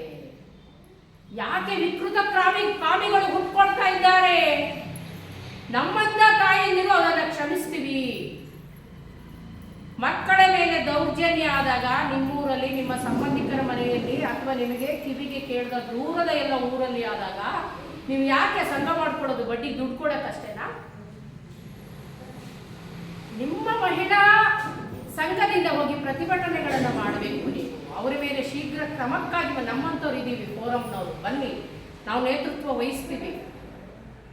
ಸಂಘ ಸಂಸ್ಥೆಗಳ ಸಹಕಾರದಿಂದ ನೀವು ಹೋಗಿ ಪ್ರತಿಭಟನೆ ಮಾಡಬೇಕು. ಅವ್ರ ಮೇಲೆ ಕೇಸ್ ಆಗೋವರೆಗೂ, ಅವ್ರಿಗೆ ಶಿಕ್ಷೆ ಆಗೋವರೆಗೂ ನೀವೆಲ್ಲ ಸಪೋರ್ಟ್ ಮಾಡಬೇಕು. ಇವತ್ತು 14-15 ವರ್ಷದ ಹುಡುಗಿಯರು ಮಕ್ಕಳನ್ನ ಹೆರ್ತಾ ಇದ್ದಾರೆ ಇವತ್ತು. ಯಾಕೆಂದ್ರೆ ವಿಕೃತ ಕಾಮಿಗಳನ್ನ ಹುಟ್ಟಾಕಿರೋರು ಪಾತ್ರ, ಅವರು ವಿಕೃತ ಆಗ್ಲಿಕ್ಕೆ ನಮ್ದು ಪಾತ್ರ ಇದೆ. ಯಾಕೆಂದ್ರೆ ಯಾರಿಗೋ ಹೆದರಿ, ವ್ಯವಸ್ಥೆಗೆ ಹೆದರಿ ನಾವು ಏನ್ ಮಾಡ್ತೀವಿ? ಬಾಯಿ ಮುಚ್ಕೋತೀವಿ, ಪ್ರಶ್ನೆ ಮಾಡೋದಿಲ್ಲ, ಕಂಪ್ಲೇಂಟ್ ಕೊಡೋದಿಲ್ಲ, ಕೋರ್ಟಲ್ಲಿ ಫೈಟ್ ಮಾಡೋದಿಲ್ಲ. ಅವನಿಗೆ ಹೇಗೆ ಶಿಕ್ಷೆ ಆಗುತ್ತೆ? ಇನ್ನೂ 4 ಹೆಣ್ಮಕ್ಳನ್ನ ಕೆಡಿಸ್ತಾನೆ. ಯಾರ ಮನೇಲಿ ವಿಧವೆ ಇದ್ದಾಳೆ, ಯಾರ ಮನೇಲಿ ಗಂಡ ಬೇರೆ ಊರಿಗೆ ಕೆಲಸಕ್ಕೆ ಹೋಗ್ತಾನೆ, ಅವ್ರ ಮನೆ ಕದ ತಟ್ಟುತ್ತಾರೆ ವಿಕೃತ ಕಾಮಿಗಳು. ಶಾಲೆಗೆ ಕಾಲೇಜಿಗೆ ಹೋಗಿ ಬರುವಂತಹ ದಾರಿಯನ್ನ ಕಾದಿದ್ದು ಅವರನ್ನ ಕೆಡ್ಸಕ್ಕೆ ಟ್ರೈ ಮಾಡ್ತಾರೆ ಮಕ್ಕಳನ್ನ. ಅದಕ್ಕೆ ಇಂತಹ ಊರಲ್ಲಿ ಒಬ್ಬ ವಿಕೃತ ಕಾಮಿಗಳು ಕಂಡು ಬಂದು ಹೋದ್ರೆ, ಈ ತರ ಮನಸ್ಥಿತಿಯವರು ಇದ್ದಾರೆ ಅಂದ್ರೆ ಅವರನ್ನ ನೀವು ಬೆನ್ನೆತ್ತಿ ಬೇಟೆ ಆಡಬೇಕು ಸಹೋದರಿಯರೇ. ಆಗ ಮಾತ್ರ ಬೇರೆಯವರ ಮೇಲೆ ದೌರ್ಜನ್ಯ ಆಗೋದನ್ನು ನಾವು ತಡೆಗಟ್ಟಬಹುದು, ಸಹಾಯ ಆಗ್ಬೋದು. ಅವರನ್ನ ಹಾಗೆ ಬಿಟ್ರೆ ನಾಳೆ ದಿನ ನಮ್ಮ ಮನೆ ಬಾಗಿಲು ತಟ್ಟಲ್ಲ ಅನ್ನೋದು ಯಾವುದೇ ಕಾರಣ. ಏನ್ ಭರವಸೆ ಇದೆ? ಹೌದಾ? ಇದು ಲಿಂಗತ್ವ ಆಧಾರಿತ ದೌರ್ಜನ್ಯ ತಡೆ. ಇವತ್ತು ಪಕ್ಕದ ಮನೆಗಾಗಿರೋ ಸಮಸ್ಯೆ ನಾಳೆ ನನ್ನ ಮನೆಗೆ ಆಗೋದು ಅನ್ನೋದೆಯಾ? ಏನು ಗ್ಯಾರಂಟಿ ಇದೆ ಹೇಳಿ? ಗ್ಯಾರಂಟಿ ಇದೆಯಾ? ಗ್ಯಾರಂಟಿ ಇದೆ ಹೇಳಿ? ನನ್ನ ಮಾತು ನಿಲ್ಲಿಸ್ತೀನಿ. ಫಸ್ಟು ನಾನು ನನ್ನದು ಅನ್ನೋದ್ರಿಂದ ಹೊರಗೆ ಬರಬೇಕು. ನೀವೆಲ್ಲ ನಾನು ನನ್ನದು ಅನ್ನೋದು ಹೊರಗೆ ಬರಬೇಕು. ನನಗೆ ಸಮಸ್ಯೆ ಆದಾಗ ಯಾರು ಬರಬೇಕು ಅಂತ ನಾವು ಅಪೇಕ್ಷೆ ಪಡ್ತೀವೋ, ಬೇರೆಯವ್ರಿಗೆ ಸಮಸ್ಯೆ ಆದ್ರೂ ಕೂಡ ನಾವು ಹೋಗ್ಲಿಕ್ಕೆ ಮನಸ್ಸನ್ನು ಬದಲಾಯಿಸ್ಕೋಬೇಕು. ಬಾಯಿ ಮುಚ್ಕೋಬಾರ್ದು. ಹೇಳಿ ಅವಳು ಬಜಾರಿ ಅಂತ ಹೇಳಿ, ಅದು ಒಂದು ಸರ್ಟಿಫಿಕೇಟೇ ನಮಗೆ. ಅದಕ್ಕೆ ನಿಮಗೆ ಕೆಲವೊಂದು ಟಿಪ್ಸ್ ಅನ್ನ ಕೊಡ್ತೀನಿ ನಾನು. ಯಾಕೆಂದ್ರೆ ಹೌದು, ಮೊದಲು ನೀವೆಲ್ಲರೂ ಲಾಯರ್ ಅಲ್ಲ ಮೇಡಮ್, ನಮ್ಮೂರಲ್ಲಿ ಹಿಂಗೆ ಮಾತಾಡಿದ್ರೆ ನಮ್ಮ ಮನೆಯಿಂದ ಹೊರಗಾಕ್ಬಿಡ್ತಾರೆ. ನೀವು ಜಡ್ಜ್ ಮುಂದೆ ಸವಾಲು ಹಾಕೋರು. ನೀವು ಜಡ್ಜಿಗೆ ಪ್ರಶ್ನೆ ಕೇಳ್ತೀರಿ ನೀವು ಕೋರ್ಟಲ್ಲಿ. ಹಾಗಾಗಿ ನಮ್ಮೂರಲ್ಲೆಲ್ಲ ಹಿಂಗ್ ಮಾತಾಡ್ಬಿಟ್ರೆ ನಮ್ಮನ್ನೇ ಹೊರಗಾಕ್ಬಿಡ್ತಾರೆ. ಕಡೆ ನಿಮ್ಮನೆಗೆ ಬರೋದಾ ಅಂತ ಕೇಳೋರಿದ್ದೀನ ಅಲ್ವಾ? ಇಲ್ಲ, ನಮ್ಮ ಇದೀವಿ. ನಾನು ಕ್ರಾಂತಿ ಮಾಡಬೇಕು ಅಂತ ಹೇಳ್ತಾ ಇಲ್ಲ, ಶಾಂತಿಯಿಂದ ಗೆಲುವನ್ನ ಸಾಧಿಸ್ಬೇಕು. ಮನವನ್ನ ಒಲಿಸೋ ಅಂತ ಕಲೆಯನ್ನ ನೀವು ತಿಳ್ಕೋಬೇಕು ಅಂತ ಹೇಳ್ತಾ ಇದ್ದೀನಿ. ಯಾರನ್ನ ಅಲ್ಲಗಳೆದು ಆ ಅಲ್ಲಗಳೆಯದರ ಮೇಲೆ ನಾವು ಮಹಲನ್ನ ಕಟ್ಟಕ್ಕೆ ಹೋಗೋದಲ್ಲ. ನಮಗೆ ಇರುವ ಪರಿಸರ ಪ್ರಕೃತಿಯಲ್ಲೇ ನಮಗಿರುವ ಅವಕಾಶವನ್ನ ಸದ್ಬಳಕೆ ಮಾಡ್ಕೋಬೇಕು. ನಾವು ಎಜುಕೇಟ್ ಆಗಬೇಕು ಅಂತ ಹೇಳಿದೆ. ಪತ್ರಿಕೆಗಳನ್ನು ಓದಿ, ನ್ಯೂಸ್ ಚಾನಲ್ಗಳನ್ನ ನೋಡಿ, ಸಾಕಷ್ಟು ಮಹಿಳಾ ಸಂಘಗಳು ಮಾಡಿ, ವಾರಕ್ಕೊಂದ್ಸಲ ಡಿಸ್ಕಷನ್ ಮಾಡಿ, ಶನಿವಾರನೋ ಭಾನುವಾರನೋ 1 ಗಂಟೆ ಸೇರ್ಕೊಳ್ಳಿ. ನೀವೆಲ್ಲ ನಾವು ಎಲ್ಲ ಬಿಡುವಿದ್ರು ಬರ್ತೀವಿ, ರೌಂಡ್ ಸರ್ಕಲ್ ಆಗಿ ಕೂತ್ಕೊಂಡು ಮಾತಾಡೋಣ. ಎಷ್ಟೋ ವಿಚಾರ ಹೊರಗೆ ಬರುತ್ತೆ. ನಿನ್ನ ಕಷ್ಟ ನೀನು ಹೇಳ್ಕೊಳ್ಳಿ, ನಿಮ್ಮ ಕಷ್ಟ ನೀವು ಹೇಳ್ಕೊಳ್ಳಿ, ಅವ್ರ ಕಷ್ಟ ಅವ್ರು ಹೇಳ್ಕೊಳ್ಳಿ. ನಾವು ಏನು ಮಾಡ್ಬೋದು ಅಂತ ಪ್ಲ್ಯಾನ್ ಮಾಡೋಣ. ಯಾಕೆ ಸಾಧ್ಯ ಇಲ್ಲ? ನಂದು ಒಂದು ಮಾತೃ ಫೌಂಡೇಶನ್ ಅಂತ ಇದೆ, ಅದ್ರ ಬಗ್ಗೆನೂ ಹೇಳಿಲ್ಲ. ಅದ್ರ ಮೇಲೆ ಇನ್ನೊಂದು ಸಂಘಟನೆ ಮಾಡ್ಕೊಂಡಿದ್ದೀನಿ. ಮಾತೃಗಳಿಗಾಗಿ, ಸಮಸ್ಯೆಯಲ್ಲಿರುವ ಮಾತೃಗಳಿಗಾಗಿ, ಸಹೋದರಿಯರಿಗಾಗಿ ನಾನೊಂದು ಮಾತೃ ಫೌಂಡೇಶನ್ ಹುಟ್ಟಾಕೊಂಡಿದ್ದೀನಿ. ಆ ಮಾತೃ ಫೌಂಡೇಶನಲ್ಲಿ ನೀವೆಲ್ಲ ಮೆಂಬರ್ ಆಗಿರಿ. ನಿಮ್ಮ ಸಮಸ್ಯೆ ಹೇಳ್ಕೊಂಡ್ರೆ ನಿಮ್ಮ ಸಮಸ್ಯೆಗೊಂದು ಪ್ಲಾಟ್ಫಾರ್ಮ್ ಸಿಗುತ್ತೆ, ಒಂದು ಸ್ಟ್ರೆಂತ್ ಬರುತ್ತೆ. ಯೂನಿಟಿ ಇಸ್ ದ ಸ್ಟ್ರೆಂತ್ ಅಂತ ಒಂದು ಮಾತಿದೆ. ಒಗ್ಗಟ್ಟಿನಲ್ಲಿ ಬಲ ಇದೆ. ಎಲ್ಲರೂ ಸೇರಿ ಒಂದು ಪ್ರಶ್ನೆ ಕೇಳಲಿಕ್ಕೆ ನೀವೆಲ್ಲ ಅಂಥ ಸಂಘಟನೆಗಳನ್ನು ನಿಮ್ಮೂರಲ್ಲೂ ಮಾಡ್ಕೊಡಿ. ಅಂಥ ಸಂಘಟನೆಗಳ ಮೂಲಕ ವಾಯ್ಸ್ ಎತ್ರಿ. ಅವಾಗ ನಿಮ್ಮ ಜನಕ್ಕಂತ ಬೈತಾರೆ ಒಬ್ಬೊಬ್ರು ಅಲ್ವಾ. ಹಾಗಾಗಿ ಒಂದು ಸಂಘಟನೆಯಲ್ಲಿ ಬಲ ಇದೆ, ಒಂದು ಸಂಘಗಳನ್ನು ಮಾಡ್ಕೊಡಿ. ಸಾಕಷ್ಟು ನನಗೆ ದುಃಖ ಆಗೋದು ಅಂದರೆ ಸಂಘಗಳನ್ನು ಮಾಡ್ಕೊಳ್ಳೋದು ಬಡ್ಡಿ ವ್ಯವಹಾರ ಮಾಡೋಕ್ಕೆ, ಬಡ್ಡಿಗೆ ದುಡ್ಡು ಇಸ್ಕೋತೀರಾ, ದುಡ್ಡು ಕಟ್ತೀರಾ, ಮನೆ ಕಟ್ತೀರಾ, ಮಾರು ಕಟ್ತೀರಾ, ಎಮ್ಮೆ ತಗೋತೀರಾ, ಮಕ್ಕಳು ಮದುವೆ ಮಾಡ್ತೀರಾ, ಬಂಗಾರ ಮಾಡ್ತೀರಾ. ಬೇಕು, ಅದು ಬೇಡ ಅಂತಿಲ್ಲ. ಆದರೆ ನಮಗೆ ಅದರಿಂದ ಏನು ಉಪಯೋಗ? ನಾವು ಏನು ಬೆಳಿತೀವಿ? ಕುಟುಂಬದ ಜೊತೆಗೆ ನಾವು ಬೆಳಿಬೇಕಲ್ವಾ. ನಾವು ಚೆನ್ನಾಗಿ ಭಾಷಣ ಮಾಡಿದ್ರೆ ಯಜಮಾನರು ನಮ್ಮನ್ನು ಕರ್ಕೊಂಡು ಹೋಗ್ತಾರೆ ಫಂಕ್ಷನ್ನಿಗೆ. ಇದ್ರೆ ಹಾಗೆ ಕರ್ಕೊಂಡು ಮನೇಲಿರುವಂತ ಬಿಟ್ಟು ಹೋಗ್ತಾರೆ. ಹೌದಲ್ಲ? ಫಸ್ಟ್ ಮನೆ ಗೆದ್ದು ಮಾರು ಗೆದೆ ಅಂತ ಹೇಳ್ತಾರೆ. ಫಸ್ಟ್ ನಮ್ಮ ಮನೆಯಲ್ಲಿ ಆತ್ಮವಿಶ್ವಾಸವನ್ನ, ಭರವಸೆಯನ್ನ ನಾವು ಮೂಡಿಸ್ಬೇಕು. ಕುಟುಂಬದ ಸದಸ್ಯರಿಗೆ ನಾವು ಏನೋ ಒಂದು ಮಾಡ್ತೀವಿ ಅನ್ನೋದನ್ನ ನಾವು ಮನಸ್ಸಲ್ಲಿ ಬರೋ ಥರ ಮಾಡ್ಕೋಬೇಕು. ನನ್ನ ಕುಟುಂಬದ ಹಿಂದೆ ನನ್ನ ಸಾಧನೆಗಳ ಏನಾದ್ರು ಮಾಡಿದ್ದೀನಿ ಅಂದರೆ ಹಿಂದೆ ನನ್ನ ಗಂಡನ ಸಪೋರ್ಟ್ ಇದೆ. ಜಾತೀಯತೆಯಿಂದ ತುಳಿತಕ್ಕೆ ಒಳಗಾಗಿ ಉಳ್ಳವರ ಮನೆಯಲ್ಲಿ, ಶ್ರೀಮಂತರ ಮನೆಯಲ್ಲಿ ಕೂಲಿ ಮಾಡಿ ನನ್ನ ತಂದೆ ತಾಯಿ ನಾನು ಓದಿಸಿದ್ದಾರೆ, ನನ್ನ ಅಣ್ಣಂದಿರು ನಾನು ಓದಿಸಿದ್ದಾರೆ. ಶ್ರೀಮಂತರ ಮನೆಯಲ್ಲಿ, ಮೇಲ್ಜಾತಿಯವರ ಮನೆಯಲ್ಲಿ ಕೂಲಿ ಮಾಡಿ ನನ್ನನ್ನು ಓದಿಸಿದ್ದಾರೆ. ಹಾಗಾಗಿ ಮೇಲ್ಜಾತಿಯ ಗಂಡಸನ್ನೇ ಮದುವೆ ಆಗಿದ್ದೀನಿ ನಾನು. ನಿಜವಾಗ್ಲೂ ಹುಡ್ಕೊಂಡು ಮದುವೆ ಆಗಿದೆ. ಜಾತಿಯನ್ನು ವಿನಾಶ ಮಾಡಬೇಕು, ನಾವು ಬೇರೆಯವರಿಗೆ ಮಾದರಿ ಆಗಬೇಕು. ಸರೋಜ ಇವತ್ತು ಜಾತಿ ಬಿಟ್ಟು ಮದುವೆ ಆಗಿದ್ದಾಳಂದ್ರೆ 10 ಸರೋಜಗಳ ಉತ್ಪತ್ತಿ ಆಗಬೇಕು. ಅವನು ಕುಂಬಾರ, ಇವನು ಹಜಾಮ, ಇವರು ಲಿಂಗಾಯತರು, ಇವರು ಭಟ್ರು, ಇವರು ಶೆಟ್ರು. ಎಲ್ಲಿದೆ ರೀ ಹೃದಯ ಇರುವಂತ ಹೃದಯವಂತನೇ ಮೇಲ್ಜಾತಿ. ಮನುಷ್ಯತ್ವವನ್ನ ಕಳೆದುಕೊಂಡವರೇ ಕೀಳು ಜಾತಿ ನನ್ನ ಪ್ರಕಾರ. ಹೆಣ್ಣು ಅನ್ನೋದೇ ಒಂದು ಜಾತಿ ನನ್ನ ಪ್ರಕಾರ. ವಾದ ಮಾಡಿದ್ರೆ ನೀವು, ನಮಗೆ ಯಾವುದು ಜಾತಿ ಇಲ್ಲ.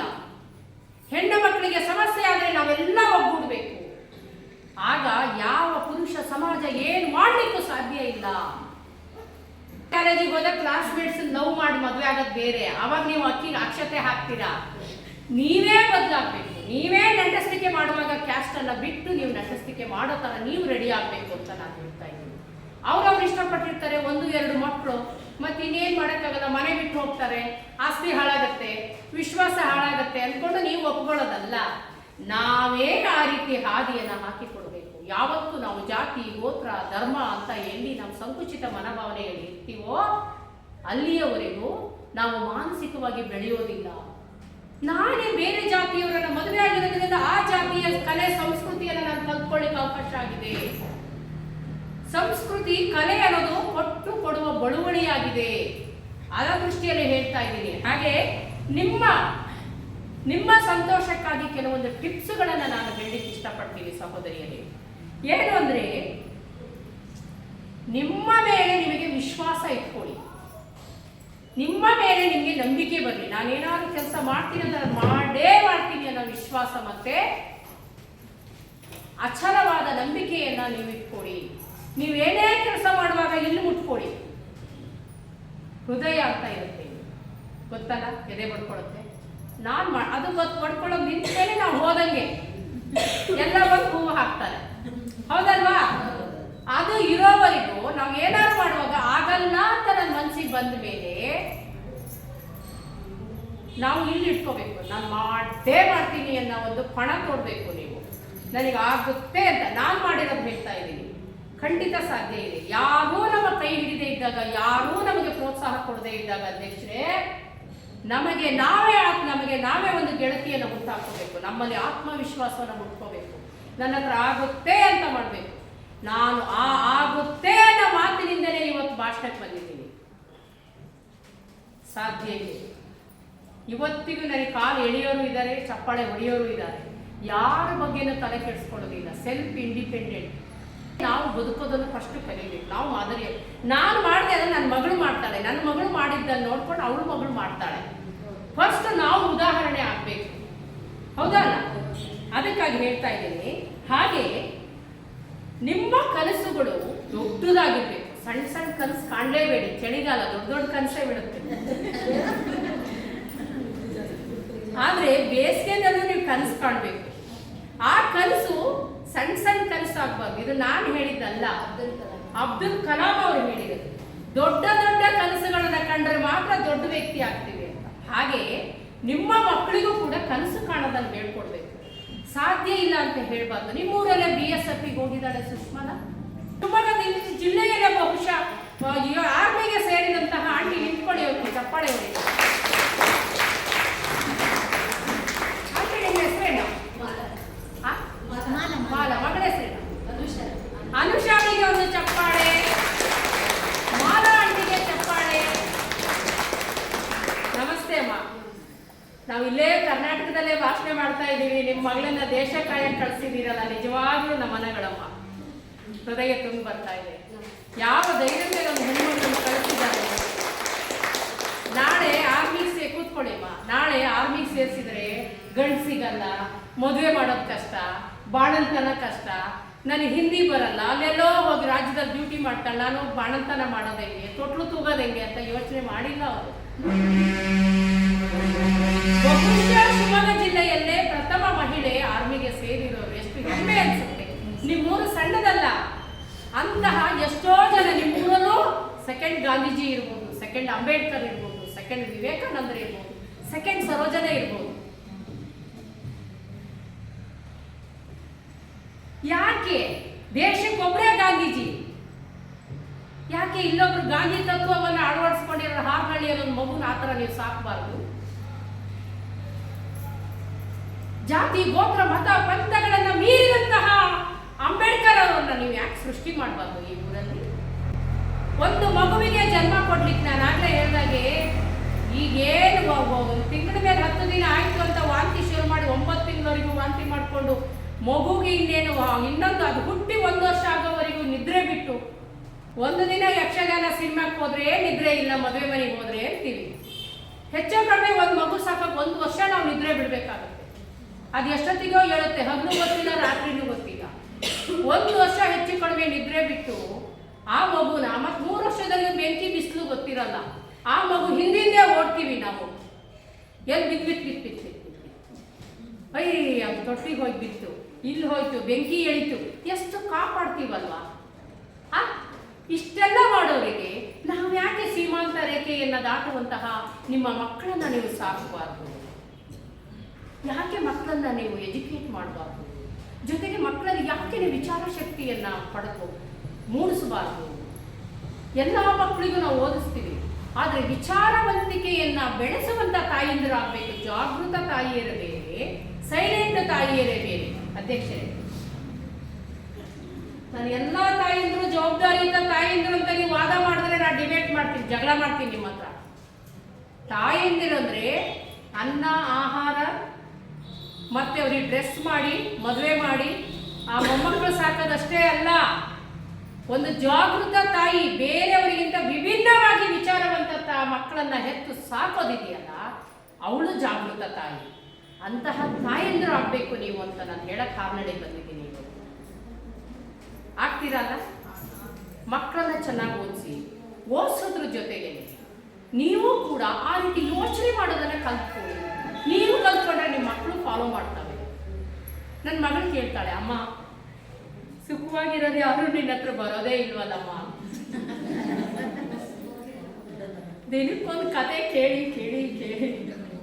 ಯಾಕಿದ್ರೆ ಲಾಯರ್ ಹತ್ರ ಹೋಗೋಕ್ಕೆ, ಡಾಕ್ಟರ್ ಹತ್ರ ಹೋಗೋರು, ಪೊಲೀಸ್ ಸ್ಟೇಷನ್ಗೆ ಹೋಗೋರು, ತೀರಾ ಪರಿಸ್ಥಿತಿ ಹದಗೆಟ್ಟ ಮೇಲೆ ಹೋಗೋದಲ್ವಾ? ರಿಪೇರಿ ಮಾಡಕ್ ಆಗಲ್ದಾಗ ನಮ್ಮ ಹತ್ರ ಗ್ಯಾರೇಜಿಗೆ ಬರ್ತಾರೆ, ನಮ್ಮ ಹತ್ರ ವರ್ಕ್ಶಾಪೇ. ರಿಪೇರಿ ಮಾಡೋಕೆ ಆಗೋಲ್ಲ ಸಿಸ್ಟರ್ಸ್, ಅಂತ ಕೇಸೆಲ್ಲ ಬರ್ತವೆ. ಯಾವ ಕಾನೂನಲ್ಲಿ ಅವ್ರು ಬಂಧಿಸ್ಬೇಕು ಅಂತ ಗೊತ್ತಾಗಲ್ಲ, ಹೊಸ ಕಾನೂನೇ ಕಂಡು ಹಿಡಿಬೇಕು ಅಂತ ಸಮಸ್ಯೆ ಇರೋರೆಲ್ಲ ನಮ್ಮ ಹತ್ರ ಬರ್ತಾರೆ. ಆದ್ರೆ ನಮ್ಮಲ್ಲಿ ಅವ್ರ ಸಮಸ್ಯೆ ಬಗೆಹರಿಸಕ್ಕೆ ಆತ್ಮವಿಶ್ವಾಸ ಬೇಕು. ಹೋಗಮ್ಮ ನಿಂದೆಲ್ಲ ಸರಿ ಮಾಡಕ್ಕಾಗಲ್ಲ ಅಂತ ಹೇಳಿದ್ರೆ ಅವಳು ನಮ್ಮನೆಯಿಂದ ಹೋದವಳು ಮನೆಗೆ ಹೋಗಲ್ಲ, ಸ್ಮಶಾನಕ್ಕೆ ಹೋಗ್ಬಿಡ್ತಾರೆ. ಕೆಟ್ಟ ಕೆರ ಹಿಡಿದು ಹೋಗಿರೋ ಸಮಸ್ಯೆಗಳಿರ್ತವೆ, ಬಗೆಹರಿಸಕ್ಕಾಗಲ್ಲ.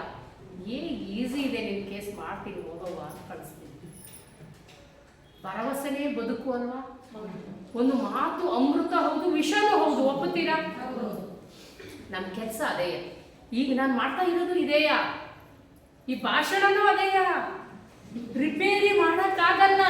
ಚಪ್ಪಲಿ ಹರಿದು ಹೋಗಿರುತ್ತೆ, ಅದನ್ನು ಹೊಲಿಬಹುದು ಅನ್ನೋ ಭರವಸೆ ಇರೋದೇ ನಮ್ಮ ಲಾಯರ್ ಕೆಲಸ. ಪ್ರಪಂಚದ ಮುಖ್ಯವಾದ ವ್ಯಕ್ತಿ ಯಾರು ಹೇಳಿ? ಹೇಳಿ ಪ್ರೀತಿ. ನನ್ನ ಪ್ರಕಾರ ಎಷ್ಟು ತಂದೆ ತಾಯಿ ಅಷ್ಟೇ ಬಿಡಪ್ಪ. ಅದಕ್ಕಿಂತ ಮೀರಿ ಇದ್ದಾರೆ. ನಾವೇ ಎಸ್, ಕ್ಲಾಪ್ಸ್ ಹಾಕಿ ಅವರಿಗೆ. ನಾವು ಬದುಕಿದ್ರೆ ತಾನೇ ಬೇರೆಯವ್ರು ನೋಡ್ಕೊಳಕ್ಕಾಗಲ್ಲ. ನಮಗೆ ನಾವೇ ಮುಖ್ಯ. ನಮಗೆ BP ಬಂತು, ಶುಗರ್ ಬಂತು, ಶುಗರ್ ಜಾಸ್ತಿ ಆಯ್ತು, BP ಜಾಸ್ತಿ ಆಯ್ತು, ಸ್ಟ್ರೋಕ್ ಆಗಿ ಮಲ್ಕೊಂಡ್ರೆ ಯಾರು ನೋಡ್ತಾರೆ? ನಮ್ಮ ಆರೋಗ್ಯವನ್ನ ನಾವು ಕಾಪಾಡ್ಕೋಬೇಕು. ಆದಷ್ಟು ಸುಂದರವಾಗಿ ಕಾಣಿ. ನಾಳೆ ಮಕ್ಕಳಿಗೆ ಬೇಕು, ಮಕ್ಕಳೆಲ್ಲ ಪ್ಯಾಂಟ್ ಶರ್ಟ್ ಹಾಕ್ತಾರ್ರಿ, ಯಾರು ಸೀರೆ ಉಡ್ತಾರೆ? ಸೀರೆ ಎಲ್ಲ ಮಡ್ಚಿ ಬೀರು ಒಳಗೆ ಇಡೋದು. ಅವು ಜಿರ್ಲೆನೇ ಉಟ್ಕೊಂತ ಬಂದು ಒಂದೊಂದ್ಸಲ. ಜಿರ್ಲೆ ಹರಿಯೋದಲ್ಲ, ಜಿರ್ಲೆನೇ ತೂತ್ ಮಾಡಿ ಹೋಗ್ತವೆ. ಎಷ್ಟೋ ಜನ ಹಣೆನೇ ಒಗೆಯೋದು ಉಡೋದು. ನಾವು ಮುಖ್ಯ. ನಮ್ಮ ಆರೋಗ್ಯದ ಬಗ್ಗೆ ನಾವು ಕಾಳಜಿಯನ್ನು ಇಡಬೇಕು. ಹಾಗೆ ನಿರ್ಧಾರ ತೆಗೆದುಕೊಳ್ಳುವ ಧೈರ್ಯ ತಗೊಳ್ಳಿ. ಎಲ್ಲ ಮಾಡಿ ಯಜಮಾನ್ರಿಗೆ ಹೋಗಿ ಎಂತ ಮಾಡಿದ್ರಿ, ಎಷ್ಟೋ ಮಾಡಿರ್ತೀವಿ, ಪ್ರತಿಯೊಂದು ಮಾಡಿರ್ತೀವಿ, ಹಬ್ಬಕ್ಕೆಲ್ಲ ಜೋಡಿಸ್ತೀವಿ, ಗಂಟೆ ಹೊಡೆಯಕ್ಕೆ ಬರ್ತಾನೆ ಯಜಮಾನ್.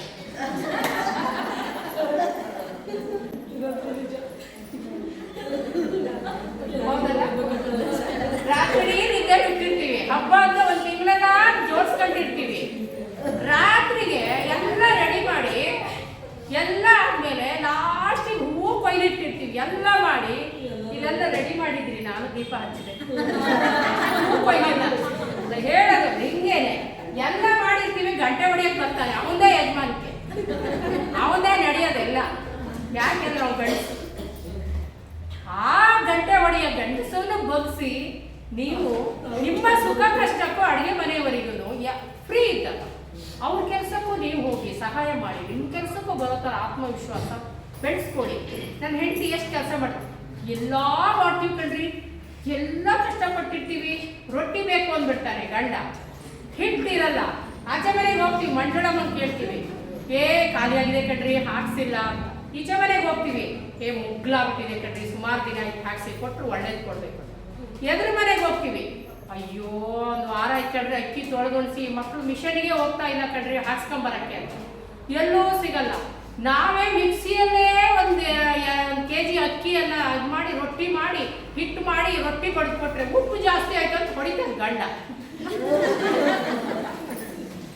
ಇಲ್ಲ ಸಪ್ಪೆ ಅದು ರೊಟ್ಟಿ ಅಂತ ಹೊಡಿತಾನೆ. ನ್ಯಾಯ ಏನಿದೆ ಅಲ್ಲ? ಅವನು ಅಡುಗೆ ಮನೆಗೆ ಬಂದ್ರೆ ಒಂದಿನ ಹೆಚ್ಚಾಕತ್ತೆ, ಒಂದಿನ ಕಡಿಮೆ ಆಕತ್ತೆ ಅಂತ ಒಪ್ಕೊಂತಾನೆ ಇಲ್ಲ. ಅದಕ್ಕೆ ನಾನು ಹೇಳಿದ್ದೆ, ಇವ್ರು ಒಳ್ಳೆ ಮೇಡಮ್ ಉಲ್ಟಾ ಹೊಡೆದು ಜಗಳ ಹಚ್ಚಿಟ್ಟು ಹೋಗ್ತಾರೆ. ಅಡುಗೆ ಮಾಡಕ್ಕೆ ನಾವು ಕಾಮೆಂಟ್ ಕೊಡಕ್ಕೆ ಅವರು ಅಲ್ವಾ? ಹಾಗಾಗಿ ಗಂಡನ ಕೆಲಸದಲ್ಲಿ ನಾವು ಸಹಾಯ ಮಾಡಿದ್ರೆ ಅವರು ನಮ್ಮ ಸಹಾಯಕ್ಕೆ ಬರೋ ರೀತಿ ನಾವು ಮಾಡ್ಕೋಬಹುದು. ಹಾಗೆ ನಿಮ್ಮಲ್ಲಿ ಇರುವ ನಂಜು ಒಂದಿದೆ, ನಮ್ಮಲ್ಲಿ ನಿಮ್ಮಲ್ಲಿ ಏನು ನಿಮ್ಮ ಹೆಸರು? ಆಶಾ. ಆಶಾಗೆ ಒಂದು ಪ್ರೈಸ್ ಬಂತು ಅಂದ್ರೆ ಉಳಿದವ್ರೆಲ್ಲ ಆಶಾಗೆ ಒಂದು ಪ್ರೈಸ್ ಬಂತು. ಆಶಾಗೆ ಒಂದು ಪ್ರೈಸ್, ಅವಳು ಆಶಾಗೆ ಒಂದು ಪ್ರೈಸ್. ಇವ್ರು ಹೋಗಿ ಎದೆ ಕಟ್ಟಿ ಅಲ್ಲಿ ಸಭೆಯಲ್ಲಿ ಗೆದ್ಕೊಂಬರ ತಾಕತ್ತಿರಲ್ಲ. ಹೆಣ್ಣೆ ಶತ್ರು. ನಾನು ಹೇಳಕ್ ಹೊರಟಿರೋದು ಅಲ್ಲ, ನಾಳೆ ನಿಮಗೆ ಬರ್ಬೋದು, ಮಂಜುಳಗೆ ಬರ್ಬೋದು, ಇನ್ನೊಬ್ರಿಗೆ ಬರ್ಬೋದು. ಒಬ್ರಿಗೆ ಬಂದಿದ್ದಾನೆ ಇನ್ನೊಬ್ರು ಸಹಿಸ್ಕೊಡಲ್ಲ. ಹೆಂಗಸರು ಗಂಡಸರು ಹೆಂಗ್ರಿ ಸಹಿಸ್ಕೊಂತಾರೆ? ನಮ್ಮಲ್ಲಿ ಹೂದಾರ ಕಟ್ಟಿ ಬಂಧಿಸ್ಬಿಡ್ತಾರೆ ಅಷ್ಟೇ. ಅವಳು ಇವಳಿಗೆ ಹಚ್ಕೊಡು, ಇವಳ್ದು ಅವಳನ್ನ ಹಚ್ಕೊಡು. ನಮ್ಮ ವೀಕ್ನೆಸ್ ಯಾವತ್ತೂ ನಾವು ಸಮಾಜಕ್ಕೆ ಬಿಟ್ಕೊಡ್ಬಾರ್ದು ಸಹೋದರಿಯರು. ಎಷ್ಟೇ ಕಠಿಣ ಸಮಸ್ಯೆ ಬರಲಿ, ನಮ್ಮದನ್ನ ಪಕ್ಕದ ಮನೆಯವಳು ಅವಳು ಹೆಣ್ಣು ಅಂತ ತಿಳ್ಕೊಬೇಕು. ಅವಳು ಇತಿಮಿತಿಲಿ ಅವಳು ಬದುಕ್ತಾಳೆ. ಶ್ರೀಮಂತರನ್ನೇ ನಾವು ಫ್ರೆಂಡ್ ಮಾಡ್ಕೊಂಡ್ರೆ ಬಡವ್ರು ನೋಡೋರು ಯಾರು? ಮೇಲ್ಜಾತಿಯವ್ರನ್ನೇ ಫ್ರೆಂಡ್ ಮಾಡ್ಕೊಂಡ್ರೆ ಕೀಳ್ ಜಾತಿಯವರಿಗೆ ಆತ್ಮ ಇರಲ್ವಾ, ಮನಸ್ಸಿರಲ್ವಾ? ಯಾರಿಗೆ ಸಮಸ್ಯೆ ಆದ್ರೂ ಅವಳು ಹೆಣ್ಣು ಅಂತ ನೀವು ಪ್ರೋತ್ಸಾಹ ಕೊಡ್ಬೇಕು. ಒಬ್ರಿಗೆ ಹೆಣ್ಣಿಗೆ ಸಮಸ್ಯೆ ಆದ್ರೂ ಬೆಂಬಲಕ್ಕೆ ಹೋಗ್ಬೇಕು, ಹೆಣ್ಣಿಗೆ ಪ್ರಶಸ್ತಿ ಬಂದ್ರು ನೀವು ಬೆಂಬಲಕ್ಕೆ ಹೋಗ್ಬೇಕು. ಆಂಟಿ ಅನುಷಾರಮ್ಮ ಅಲ್ವಾ? ನಾವು ಅವಳಿಗಾಗಿದೆ ನೋವು ಅಂತ ಸುಮ್ಮನಿರೋದಲ್ಲ. ಹೆರಿಗೆ ನೋವು ಅವಳಿಗಾಗಿರ್ಬೋದು, ಅಟ್ಲೀಸ್ಟ್ ಆಸ್ಪತ್ರೆಗೆ ಹೋಗಿ ಮಾತಾಡ್ಸೋಷ್ಟು ದಾಷ್ಟ್ಯವನ್ನು ನಾವು ಇಟ್ಕೋಬೇಕು. ಹೆಣ್ಣಿಗೆ ಹೆಣ್ಣೆ ಶತ್ರು ಅನ್ನೋದನ್ನು ನಾವು ಕಿತ್ತು ಹಾಕಿದರೆ ಗಂಡಸರು ನಮ್ಮ ಮಿತ್ರರಾಗ್ತಾರೆ. ನಾವು ಯಾವತ್ತು ಸೋಲಿಗೆ ತಲೆಬಾಗದೆ ರೀತಿ ಬದುಕೋದನ್ನು ಕಲಿಬೇಕು. ಲಿಂಗತ್ವ ಅಂದರೆ ನಾನು ಹೇಳಿದ್ನಲ್ಲ, ಪುರುಷ ಹೋಗಿ ಮಹಿಳೆ ಮೇಲೆ ದೌರ್ಜನ್ಯ ಮಾಡೋದು ಅಂತಾರ, ಪುರುಷರ ಮೇಲೂ ದೌರ್ಜನ್ಯಗಳಾಗ್ತವೆ. ಆದರೆ ಒಂದು ಹೆಣ್ಣು ಅನ್ನೋ ಕಾರಣಕ್ಕೋಸ್ಕರನೇ ಒಂದು ದೌರ್ಜನ್ಯ ಆಗೋದನ್ನ ಲಿಂಗತ್ವ ಆಧಾರಿತ ಅಂತ ಹೇಳ್ತಾರೆ. ಯಾಕೆಂದರೆ ಅವಳು ಓದಿರ್ಬೋದು, ಬರೆದಿರ್ಬೋದು, ಯಾವುದೇ ನೌಕರಿಯಲ್ಲಿರ್ಬೋದು, ಹೆಣ್ಣು ಅನ್ನೋ ಕಾರಣಕ್ಕೆ ನೀನು ಹಳೆಯವರ ಹುಟ್ಟಿದೆಯಲ್ಲ ಅನುಭವಿಸು ಅನ್ನೋದು, ಅದು ಕಾನೂನಲ್ಲೂ ಮಾನ್ಯತೆ ಇಲ್ಲ. ಕಾನೂನು ಅವಕಾಶ ಕೊಡೋದಿಲ್ಲ, ಸಮಾಜನೂ ಅವಕಾಶ ಕೊಡೋದಿಲ್ಲ, ನಾವು ಅವಕಾಶವನ್ನು ಕೊಡಬಾರ್ದು. ಒಂದು ಹೆಣ್ಣು ಅನ್ನೋದು, ನಾನು ಆಗಲೇ ಹೇಳಿದೆ, ಹೆರಿಗೆ ನೋವಿಂದ ಉದಾಹರಣೆ ಹೇಳಿದೆ, ಮತ್ತೆ ಹೇಳಕ್ಕೆ ಹೋಗೋದಿಲ್ಲ. ಅಷ್ಟನ್ನೆಲ್ಲ ಅದು ಮೊನ್ನೆ ಯಾರೋ ಒಬ್ರು ಕ್ಲೈಂಟ್ ಹೇಳ್ತಾ ಇದ್ರು, ಮೇಡಮ್ 26,000 ನರನಾಡಿಗಳೆಲ್ಲ ಸುತ್ತೇರಿ ಜಂಜಿಟ್ಟಂಗಾಗುತ್ತಲ್ಲ ಮೇಡಮ್, ಅಷ್ಟು ಕಷ್ಟಪಟ್ಟು ನಾವು ಹೆತ್ತಿದ್ದೀನಿ ಹೆಣ್ಣು ಅಂತ ನನ್ನ ಗಂಡ ಹೊಡಿತಾನೆ. ಆ ಗಂಡನ ಹೊರಗೆ ಬರಕ್ಕೆ ಅವನ ಅಮ್ಮ ಹೆಣ್ಣೆ ತಾನೆ. ನಾನು ಅದೇ ಹೇಳ್ಕೊಟ್ಟೆ, ಬೇರೆ ಏನು ಅಲ್ಲ. ಚಾಕು ಹಾಕು ಅಂತ ಹೇಳಿಲ್ಲ ಅವಳಿಗೆ, ಜಗಳ ಮಾಡು ಅಂತ ಹೇಳಿಲ್ಲ. ನಿನ್ನನ್ನ ದೌರ್ಜನ್ಯದ ಮಾತಾಡ್ತೀಯಲ್ಲ, ಪುರುಷ ಪ್ರಧಾನವಾಗಿ ಮಾತಾಡ್ತೀಯಲ್ಲ, ನಿನ್ನನ್ನೇ ಹೆತ್ತಿರೋಳು ಒಬ್ಳು ಹೆಣ್ಣು ತಾನೇ ನಿಮ್ಮಮ್ಮ. ಇದನ್ನ ಹೇಳ್ಕೊಡು. ನಿಮ್ಮಮ್ಮನ ಹುಟ್ಟಿಗೆ ಕಾರಣವಾದ ನಿಮ್ಮ ಅಜ್ಜಿ ಇದ್ದಾರಲ್ಲ, ಅವರು ಹೆಣ್ಣು ತಾನೆ. ಅಪ್ಪನ ಹೊಟ್ಟೆಯಿಂದ ಬಂದ್ರ ನೀವು, ತಾಯಿ ಹೊಟ್ಟೆಯಿಂದ ಬಂದ್ರ? ಪ್ರಶ್ನೆ ಮಾಡು. ಫಸ್ಟ್ ಜ್ಞಾನೋದಯ ಮಾಡಿಸು ನಿನ್ನ ಗಂಡನಿಗೆ, ಆಗ ನಿಮಗೆ ದೌರ್ಜನ್ಯದ ಬೆಲೆ ಏನು ಅಂತ ಗೊತ್ತಾಗುತ್ತೆ, ಕಾರಣ ಏನು ಅಂತ ಗೊತ್ತಾಗುತ್ತೆ. ದೌರ್ಜನ್ಯ ಕಡಿಮೆ ಮಾಡ್ತಾನೆ. ನಾವು ಆಡುವ ಮಾತುಗಳು, ನಾವು ಆಡುವ ವಿಷಯಗಳು ಬೇರೆಯವರಿಗೆ ಹೇಗೆ ತಲುಪಿಸ್ತೀವಿ ಅನ್ನೋದ್ರ ಮೇಲೆ ನಮ್ಮ ಗೆಲುವಿರುತ್ತೆ ಸಹೋದರಿಯರಿಗೆ. ಮಾತು ಯಾವತ್ತು ಜಗಳ ಆಗತ್ತೆ ಹೇಳಿ. ಕವಿಗಳು ಹೇಳ್ತಾರೆ, ಮಾತು ಮಾತು ಮತಿಸಿ ಬಂತು ನಾದದ ನವನೀತ ಅಂತ. ನಾದ ಅಂದ್ರೆ ಏನು? ಸಂಗೀತ. ಮಾತನ್ನ ಯಾವ ರೀತಿ ನಾವು ಮಾತಾಡ್ಬೋದು. ಹೊಡಿ ಬಡಿ ಕೊಲ್ಲು ಕೊಚ್ಚು ಅಂತಂತೆ. ಒಂದು ಗಿಳಿ ಅವಳಿ ಜವಳಿ ಗಿಳಿ ಹುಟ್ಟಂತೆ, ಒಂದು ಸನ್ಯಾಸಿ ಮನೇಲಿ ಬೆಳೀತಂತೆ, ಇನ್ನೊಂದು ಕಟಕನ ಮನೇಲಿ ಬೆಳೀತಂತೆ. ಕಟಕನ ಮನೇಲಿ ಇರೋದು ಗೇಟ್ ದಾಟಿ ಬರ್ತಾ ಇದ್ದಂಗೆ, ಅಯ್ಯೋ ಯಾರೋ ಬಂದ್ರು ನೋಡು, ಅವ್ರನ್ನ ಹೊಡಿ ಬಡಿ ಕೊಲ್ಲು ಕೊಚ್ಚು ಅಂತ ಹೇಳೋದಂತೆ. ಸನ್ಯಾಸಿ ಮನೆಯಲ್ಲಿ ಬೆಳೆದಿರ ಗಿಳಿ, ಅಯ್ಯೋ ನಮಸ್ಕಾರ, ಬನ್ನಿ ಬನ್ನಿ ಬನ್ನಿ ಬನ್ನಿ, ಒಳಗ್ ಬನ್ನಿ ಕೂತ್ಕೊಳ್ಳಿ, ಬಾಯಾರಿಕೆ ಆಗಿದೆಯಾ, ಕಾಲು ನೋವಾಗಿದೆಯಾ, ಯಾವ ಊರಿಂದ ಬಂದ್ರಿ, ನಮ್ಮಿಂದ ಏನು ಸಹಾಯ ಕೇಳ್ಕೊಂಡು ಬಂದ್ರಿ ನೀವು ಅಂತ ಆತಿಥ್ಯ ಮಾಡಿ ಕೂರಿಸ್ತಂತೆ. ಹಾಗೆ ನಾವು ಹೇಗೆ ಜೀವನವನ್ನು ಸೃಷ್ಟಿ ಮಾಡ್ಕೊಳ್ತೀವೋ ಆ ರೀತಿ ನಮ್ಮ ಜೀವನ ಇದೆ. ನಾವು ಸರಿಯಾಗಿದ್ರೆ, ನಾವು ಸಮಾಜಕ್ಕೆ ಮಾದರಿಯಾಗಿದ್ರೆ, ನಮ್ಮನ್ನ ಶೇಪ್ ಮಾಡಕ್ಕೆ ಯಾರ ಹತ್ರ ಸಾಧ್ಯ ಇಲ್ಲ. ನಾನು ಅದ್ರ ಬಗ್ಗೆ ಒತ್ತಿ ಹೇಳ್ತಾ ಇದ್ದೀನಿ. ನಾವು ಯಾವತ್ತೂ ನಮ್ಮ ಮೇಲಿನ ದೌರ್ಜನ್ಯ, ನಮ್ಮನ್ನ ದೌರ್ಜನ್ಯ ಅಂದ್ರೆ ನಮ್ಮನ್ನ ಲೈಂಗಿಕವಾಗಿ ದುರುಪಯೋಗ ಪಡಿಸ್ಕೊಳ್ಳೋದು ಅಂತಲ್ಲ, ನಮ್ಮನ್ನ ಟೀಕೆ ಮಾಡೋವಂಥದ್ದು, ಟಿಪ್ಪಣಿ ಮಾಡೋವಂಥದ್ದು. ಓ ಇವಳೇ ಭಾಳ ಓದಿದಾಳೆ, ಭಾಳ ಮಾತಾಡ್ತಾಳೆ, ಅದು ಕೂಡ ನಮಗೆ ಅವಮಾನವನ್ನ ತರುತ್ತೆ. ಈ ರೀತಿ ಮಾಡೋದ್ರಿಂದ ನಮ್ಮನ್ನ ನಾವು ರಕ್ಷಣೆ ಮಾಡ್ಕೋಬೇಕು ಸಹೋದರಿಯರೇ. ನಮ್ಮನ್ನ ನಾವು ರಕ್ಷಣೆ ಮಾಡಿಕೊಂಡಾಗ ಮಾತ್ರ ನಾವು ಸಮಾಜದಲ್ಲಿ ಸೆಟೆದು ನಿಲ್ಲಕ್ಕೆ ಅವಕಾಶ ಸಿಗತ್ತೆ. ಅಷ್ಟು ನಾವು ಮಾದರಿ ತಾಯಿಯರಾಗಬೇಕು. ಏನೇ ಈ ರೀತಿ ಘಟನೆಗಳಾದರೂ ಒಬ್ರಿಗೊಬ್ರು ಸಪೋರ್ಟಿವ್ ಆಗಿ ಇರಬೇಕು. ನಾವು ಹೆಣ್ಣುಗಳ ಕಾರಣಕ್ಕೋಸ್ಕರ ನಿಮ್ಮ ಅವಕಾಶವನ್ನು ನೀವು ಕಡಿಮೆ ಮಾಡ್ಕೋಬೇಡಿ, ನೀವು ವಂಚಿತರಾಗಬೇಡಿ. ನಾನು ಹೆಣ್ಣುಗಳ ಕಾರಣಕ್ಕೋಸ್ಕರ ಅಯ್ಯೋ ಎಲ್ಲ ಗಂಡಸರು ಹೋಗೋ ಕಾರ್ಯಕ್ರಮ ಯಾಕೆ, ನಿಮ್ಮನ್ನ ಕ್ರಿಕೆಟ್ ಟೀಮ್ ಕಟ್ಟಿ ನೋಡ, ನಾನೇ ಅಂಪೇರ್ ಆಗಿ ಬರ್ತೀನಿ, ಯಾಕೆ ಸಾಧ್ಯ ಇಲ್ಲ? ಈ ಊರಿನ ಒಂದು ಹೆಣ್ಮಗಳು ದೇಶದ ತುತ್ತ ತುದಿಗೆ ರಾಜ್ಯಗಳಲ್ಲಿ ಸುತ್ತಾಡಿ ಒಬ್ಳು ಆರ್ಮಿನಲ್ಲಿ ಕೆಲಸ ಮಾಡ್ತಾಳೆ ಅಂದ್ರೆ ನಿಮ್ಮೂರು ಬೇರೆ ಊರುಗಳಿಗೆ ಮಾದರಿ ಆಗಬೇಕು ಸಹೋದರಿಯರಿಗೆ. ಯಾಕೆ ಸಾಧ್ಯ ಇಲ್ಲ? ಇಂಥ 10 ಮನುಷ್ಯರನ್ನ ನೀವೆಲ್ಲ ಸೃಷ್ಟಿ ಮಾಡಿ ಊರಲ್ಲಿ ಯಾಕೆ ಸಾಧ್ಯ ಇಲ್ಲ? ನಾನು ಆಗಲೇ ಹೇಳಿದೆ, ಒಂದು ಆರ್ಮಿಗೆ ಸೆಲೆಕ್ಷನ್ ಆದಾಗಲೇ ಅವರಲ್ಲಿ ಎಷ್ಟು ಗೊಂದಲಗಳು ಬಂದಿರ್ಬೋದು ತಾಯಿಗೆ. ಮುಂದೆ ಹೇಗೆ ಒಂದು ಹೆಣ್ಮಗಳು ಕಳಿಸಿದ್ರು ಭವಿಷ್ಯನೇ ಹಾಳಾಗ್ಬಿಡ್ತೇನೆ, ಅಂದರೆ ಪರ್ಸನಲ್ ಲೈಫೇ ಹಾಳಾಗ್ಬಿಡ್ತೇನೋ. ಹೌದು, ಆಕೆಗೆ ಸಂಬಳ ಬರುತ್ತೆ, ದುಡಿತಾಳೆ, ದುಡ್ಡು ತಂದು ನಮ್ಮ ಕುಟುಂಬಕ್ಕೆ ಹಾಕ್ತಾಳೆ, ಅವಳ ಸುಖ ಕಷ್ಟಕ್ಕೆ ಎಲ್ಲಿ ತೊಂದರೆ ಆಗುತ್ತಂತ ಯೋಚನೆ ಮಾಡಿದ್ರೆ ಇವತ್ತು ಆರ್ಮಿನಲ್ಲಿ ಇರ್ತಾ ಇಲ್ಲ ಅವಳು? ಆಗ್ತಾ ಇತ್ತ? ಸಾಧ್ಯ ಇತ್ತ? ಅದು ಬೇರೆ. ಇಲ್ಲಿದ್ದು ಎಷ್ಟೋ ಜನ ಮದುವೆ ಆಗಿರಲ್ಲ, ಮದುವೆ ಆಗಿ ಎಷ್ಟು ಜನ ಚೆನ್ನಾಗಿದ್ದಾರೆ. ಎಲ್ಲರ ಜೀವನನೂ ಸಕ್ಸಸ್ ಆಗುತ್ತಾ? ದೊಡ್ಡವ್ರ ಮನೇಲೆ ದೊಡ್ಡ ದೊಡ್ಡ ಸಮಸ್ಯೆ ಹೇಳ್ಕೊಂಡು ನಮ್ಮ ಹತ್ರ ಕೇಸ್ ತಗೊಂಡ್ಬರ್ತಾರೆ. ಸಣ್ಣ ಸಣ್ಣ ಮನೇಲಿ ಸಣ್ಣ ಸಮಸ್ಯೆ ಆದ್ರೆ ದೊಡ್ಡ ದೊಡ್ಡ ಮನೆಯಲ್ಲಿ ದೊಡ್ಡ ದೊಡ್ಡ ಸಮಸ್ಯೆನೇ ಇರ್ತವೆ. ಸಮಸ್ಯೆ ಇಲ್ಲದ ಯಾವುದು? ಸಮಸ್ಯೆ ಇಲ್ಲದ ಮನೆ ಇಲ್ಲ. ಸಾವಿಲ್ಲದ ಮನೆಯಿಂದ ಸಾಸಿವೆ ತಗೊಂಡು ಬನ್ನಿ ಅಂತ ಹೇಳಿದ್ರು. ಯಾರು ಹೇಳಿದ್ರು? ಬುದ್ಧ. ಹಾಗೆ ಸಾಸಿವೆ ಇಲ್ಲದೆ ಹೇಗೆ ಅಡಿಗೆ ಮಾಡೋಕ್ಕಾಗೋದಿಲ್ವೋ, ಸಮಸ್ಯೆ ಇಲ್ಲದ ಸಂಸಾರವನ್ನು ನೀವು ಹುಡುಕಕ್ಕೆ ಸಾಧ್ಯ ಇಲ್ಲ. ಸಮಸ್ಯೆ ಇದ್ರೇನೆ ಸುಖಕ್ಕೆ ಒಂದು ಬೆಲೆ. ಯಾಕೆ ನಿಮ್ಮ ಸೀರೆಗೆ ಅಷ್ಟು ಚಂದವಾದ ಹಸಿರು ಸೀರೆ, ಹಸಿರು ಬಾರ್ಡರ್ ಕೊಟ್ಟಿಲ್ಲ, ನೀಲಿ ಬಾರ್ಡರ್ ಕೊಟ್ಟಿದ್ದಾರೆ? ಅದು ಕಾಂಬಿನೇಷನ್ ಮಾಡಿದ್ದಾರೆ. ಕಾಂಬಿನೇಷನ್ ಎಷ್ಟು ಸಖತ್ತಾಗಿದೆ. ನಿಮ್ಮ ಸೀರೆ ಕ್ರೀಮಿ ವೈಟ್ ಇದೆ, ಅದಕ್ಕೊಂದು ಪಿಂಕ್ ಕೊಟ್ಟಿದ್ದಾರೆ ಬಾರ್ಡರ್. ಅದು ಕಾಂಬಿನೇಷನ್. ಒಂದು ಸುಖ ಆದ್ರೆ ಒಂದು ಕಷ್ಟ ತೋರಿಸುತ್ತೆ, ಒಂದು ಬೇವು ಆದ್ರೆ ಒಂದು ಬೆಲ್ಲ. ವರ್ಷಕ್ಕೆ ಎಷ್ಟು ಸಲ ಯುಗಾದಿ ಹಬ್ಬ ಬರುತ್ತೆ ನಿಮ್ಮೂರಿಗೆ? ನಮ್ಮೂರಿಗೂ ಒಂದೇ ಸಲ ಬರುತ್ತೆ. ಅಧ್ಯಕ್ಷರು ಹೇಳ್ತೀರ ದೇಶಕ್ಕೆ ಒಂದೇ ಸಲ ಯುಗಾದಿ ಬರುತ್ತೆ ಅಂತ. ಯುಗಾದಿ ಹಬ್ಬಕ್ಕೆ ಎಲ್ಲ ನೀವು ಬೆಲ್ಲ ತಿನ್ನೋದು ಬೇವನ್ನ ಬೆರೆಸ್ತಿರೋದ್ರಿ ಅಲ್ವಾ? ಬೇವು ಇದ್ದಲ್ಲಿ ಬೆಲ್ಲ ಇರುತ್ತೆ, ಕಷ್ಟ ಇದ್ದಲ್ಲಿ ಸುಖ ಇರುತ್ತೆ, ನಗು ಇದ್ದಲ್ಲಿ ಅಳು ಇರುತ್ತೆ, ಆಕಾಶ ಇದ್ದಲ್ಲಿ ಪಾತಾಳ ಇರುತ್ತೆ. ಎಲ್ಲಿ ನಗು ಇರುತ್ತೋ ಅಲ್ಲಿ ಅಳು ಇರುತ್ತೆ. ಅವೆಲ್ಲ ಇದ್ರೆ ಜೀವನ. ಕತ್ಲಿದ್ರೆ ಬೆಳಕಿಗೆ ಒಂದು ಬೆಲೆ. ಬೆಳಗ್ಗೆ ಇದ್ರೆ ರಾತ್ರಿ ನಿದ್ರೆ ಮಾಡೋದೇ ನಾವು.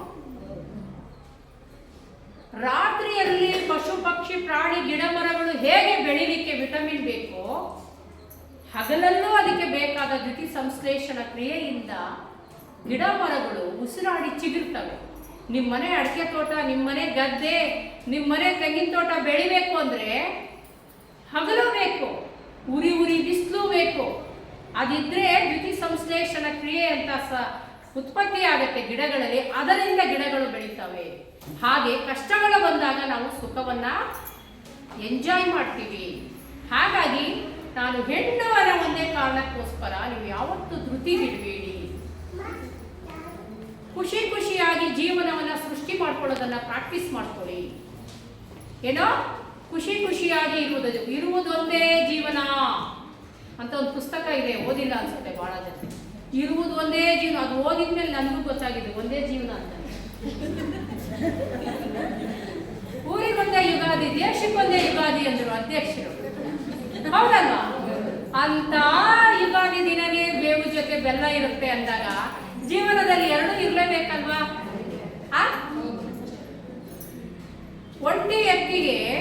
ಒಂಟಿ ಎತ್ತವನ್ನು ಉಳುಮೆ ಮಾಡೋದು ಕಷ್ಟ. ಜೋಡಿ ಎತ್ತು ಬೇಕೇ ಬೇಕು. ಒಂದು ವೀಕ್ ಇರುತ್ತೆ, ಒಂದು ಸ್ಟ್ರಾಂಗ್ ಇರುತ್ತೆ. ಸ್ಟ್ರಾಂಗ್ ಇರೋ ಎತ್ತು ವೀಕ್ ಇರೋ ಎತ್ತಲ್ಲಿ ಎಳ್ಕೊಂಡು ಹೋಗುತ್ತೆ, ಹೌದಾ ಅಲ್ಲ? ಹಾಗಾಗಿ ಎಲ್ಲಿ ನಾವು ಹೆಣ್ಣುವನ ಕಾರಣಕ್ಕೋಸ್ಕರ ನೀವು ಅವಕಾಶದಿಂದ ವಂಚಿತರಾಗಬೇಡಿ. ನೀವು ಬೆಳೀರಿ. ನಿಮ್ಮ ಮಕ್ಕಳನ್ನ ಒಳ್ಳೆಯ ಪೊಟೆನ್ಷಿಯಾಲಿಟಿಯಲ್ಲಿ ಬೆಳೆಸ್ರಿ. ಮಕ್ಕಳನ್ನು ಕೂಡ ಒಳ್ಳೆಯ ಯೋಚನೆಗಳಿಂದ ಬೆಳೆಸ್ರಿ. ಹೆಣ್ಣೆ ಇರ್ಬೋದು, ಗಂಡೇ ಇರ್ಬೋದು. ಲಿಂಗತ್ವ ಅನ್ನೋದು ನಾಮಿನಲ್ ಅಷ್ಟೇ. ಪ್ರಪಂಚವನ್ನ ಬೆಳೆಸಲಿಕ್ಕೆ, ಪ್ರಪಂಚವನ್ನ ಉದ್ಧಾರ ಮಾಡಲಿಕ್ಕೆ, ವಂಶಾಭಿವೃದ್ಧಿಯನ್ನ ಮಾಡಲಿಕ್ಕೆ ಹೆಣ್ಣು ಮತ್ತೆ ಗಂಡು ಅನ್ನೋದು ಪ್ರಕೃತಿ ಮಾಡಿರುವ ಸೃಷ್ಟಿ. ನಾನು ಹೆಣ್ಣು ಅನ್ನೋದು ಖಂಡಿತ ವೀಕ್ನೆಸ್ ಅಲ್ಲ. ಹೆಣ್ಣು ಅನ್ನೋದು ಹೆಮ್ಮೆ ಪಡುವಂತ ವಿಚಾರ.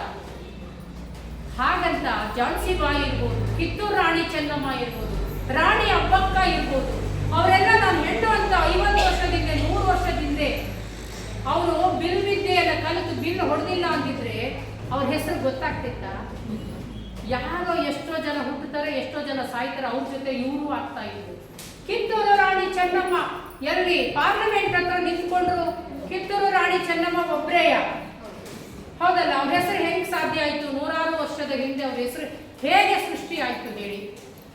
ನಾನು ಹೆಣ್ಣು ಈಗಲೇ ನಮ್ಗೆ ಕಷ್ಟ ಅಂತೀವಿ, ಹೊಸಲು ದಾಟಿ ಈಚೆ ಬರೋದಿಲ್ಲ. ಆಗಿನ ಕಾಲದಲ್ಲಿ ಅವಳು ಕೀಳರಿಮೆಯಿಂದ ಇದ್ದಿದ್ರೆ ಕಿತ್ತೂರು ರಾಣಿ ಚೆನ್ನಮ್ಮ ಇರ್ಬೋದು, ರಾಣಿ ಅಬ್ಬಕ್ಕ ಇರ್ಬೋದು, ಝಾನ್ಸಿ ರಾಣಿ ಲಕ್ಷ್ಮೀಬಾಯಿ ಇರ್ಬೋದು, ಕೆಳದಿ ಚೆನ್ನಮ್ಮ ಇರ್ಬೋದು, ನಮ್ಮ ಕಾಳುಮೆಣಸಿನ ರಾಣಿ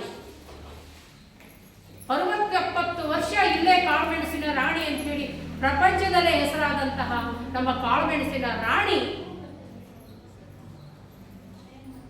ಹೆಸರು ಮಾಡ್ಲಿಕ್ಕೆ ಸಾಧ್ಯ ಇತ್ತ ಹೇಳಿ? ಸಾಧ್ಯ ಇತ್ತ?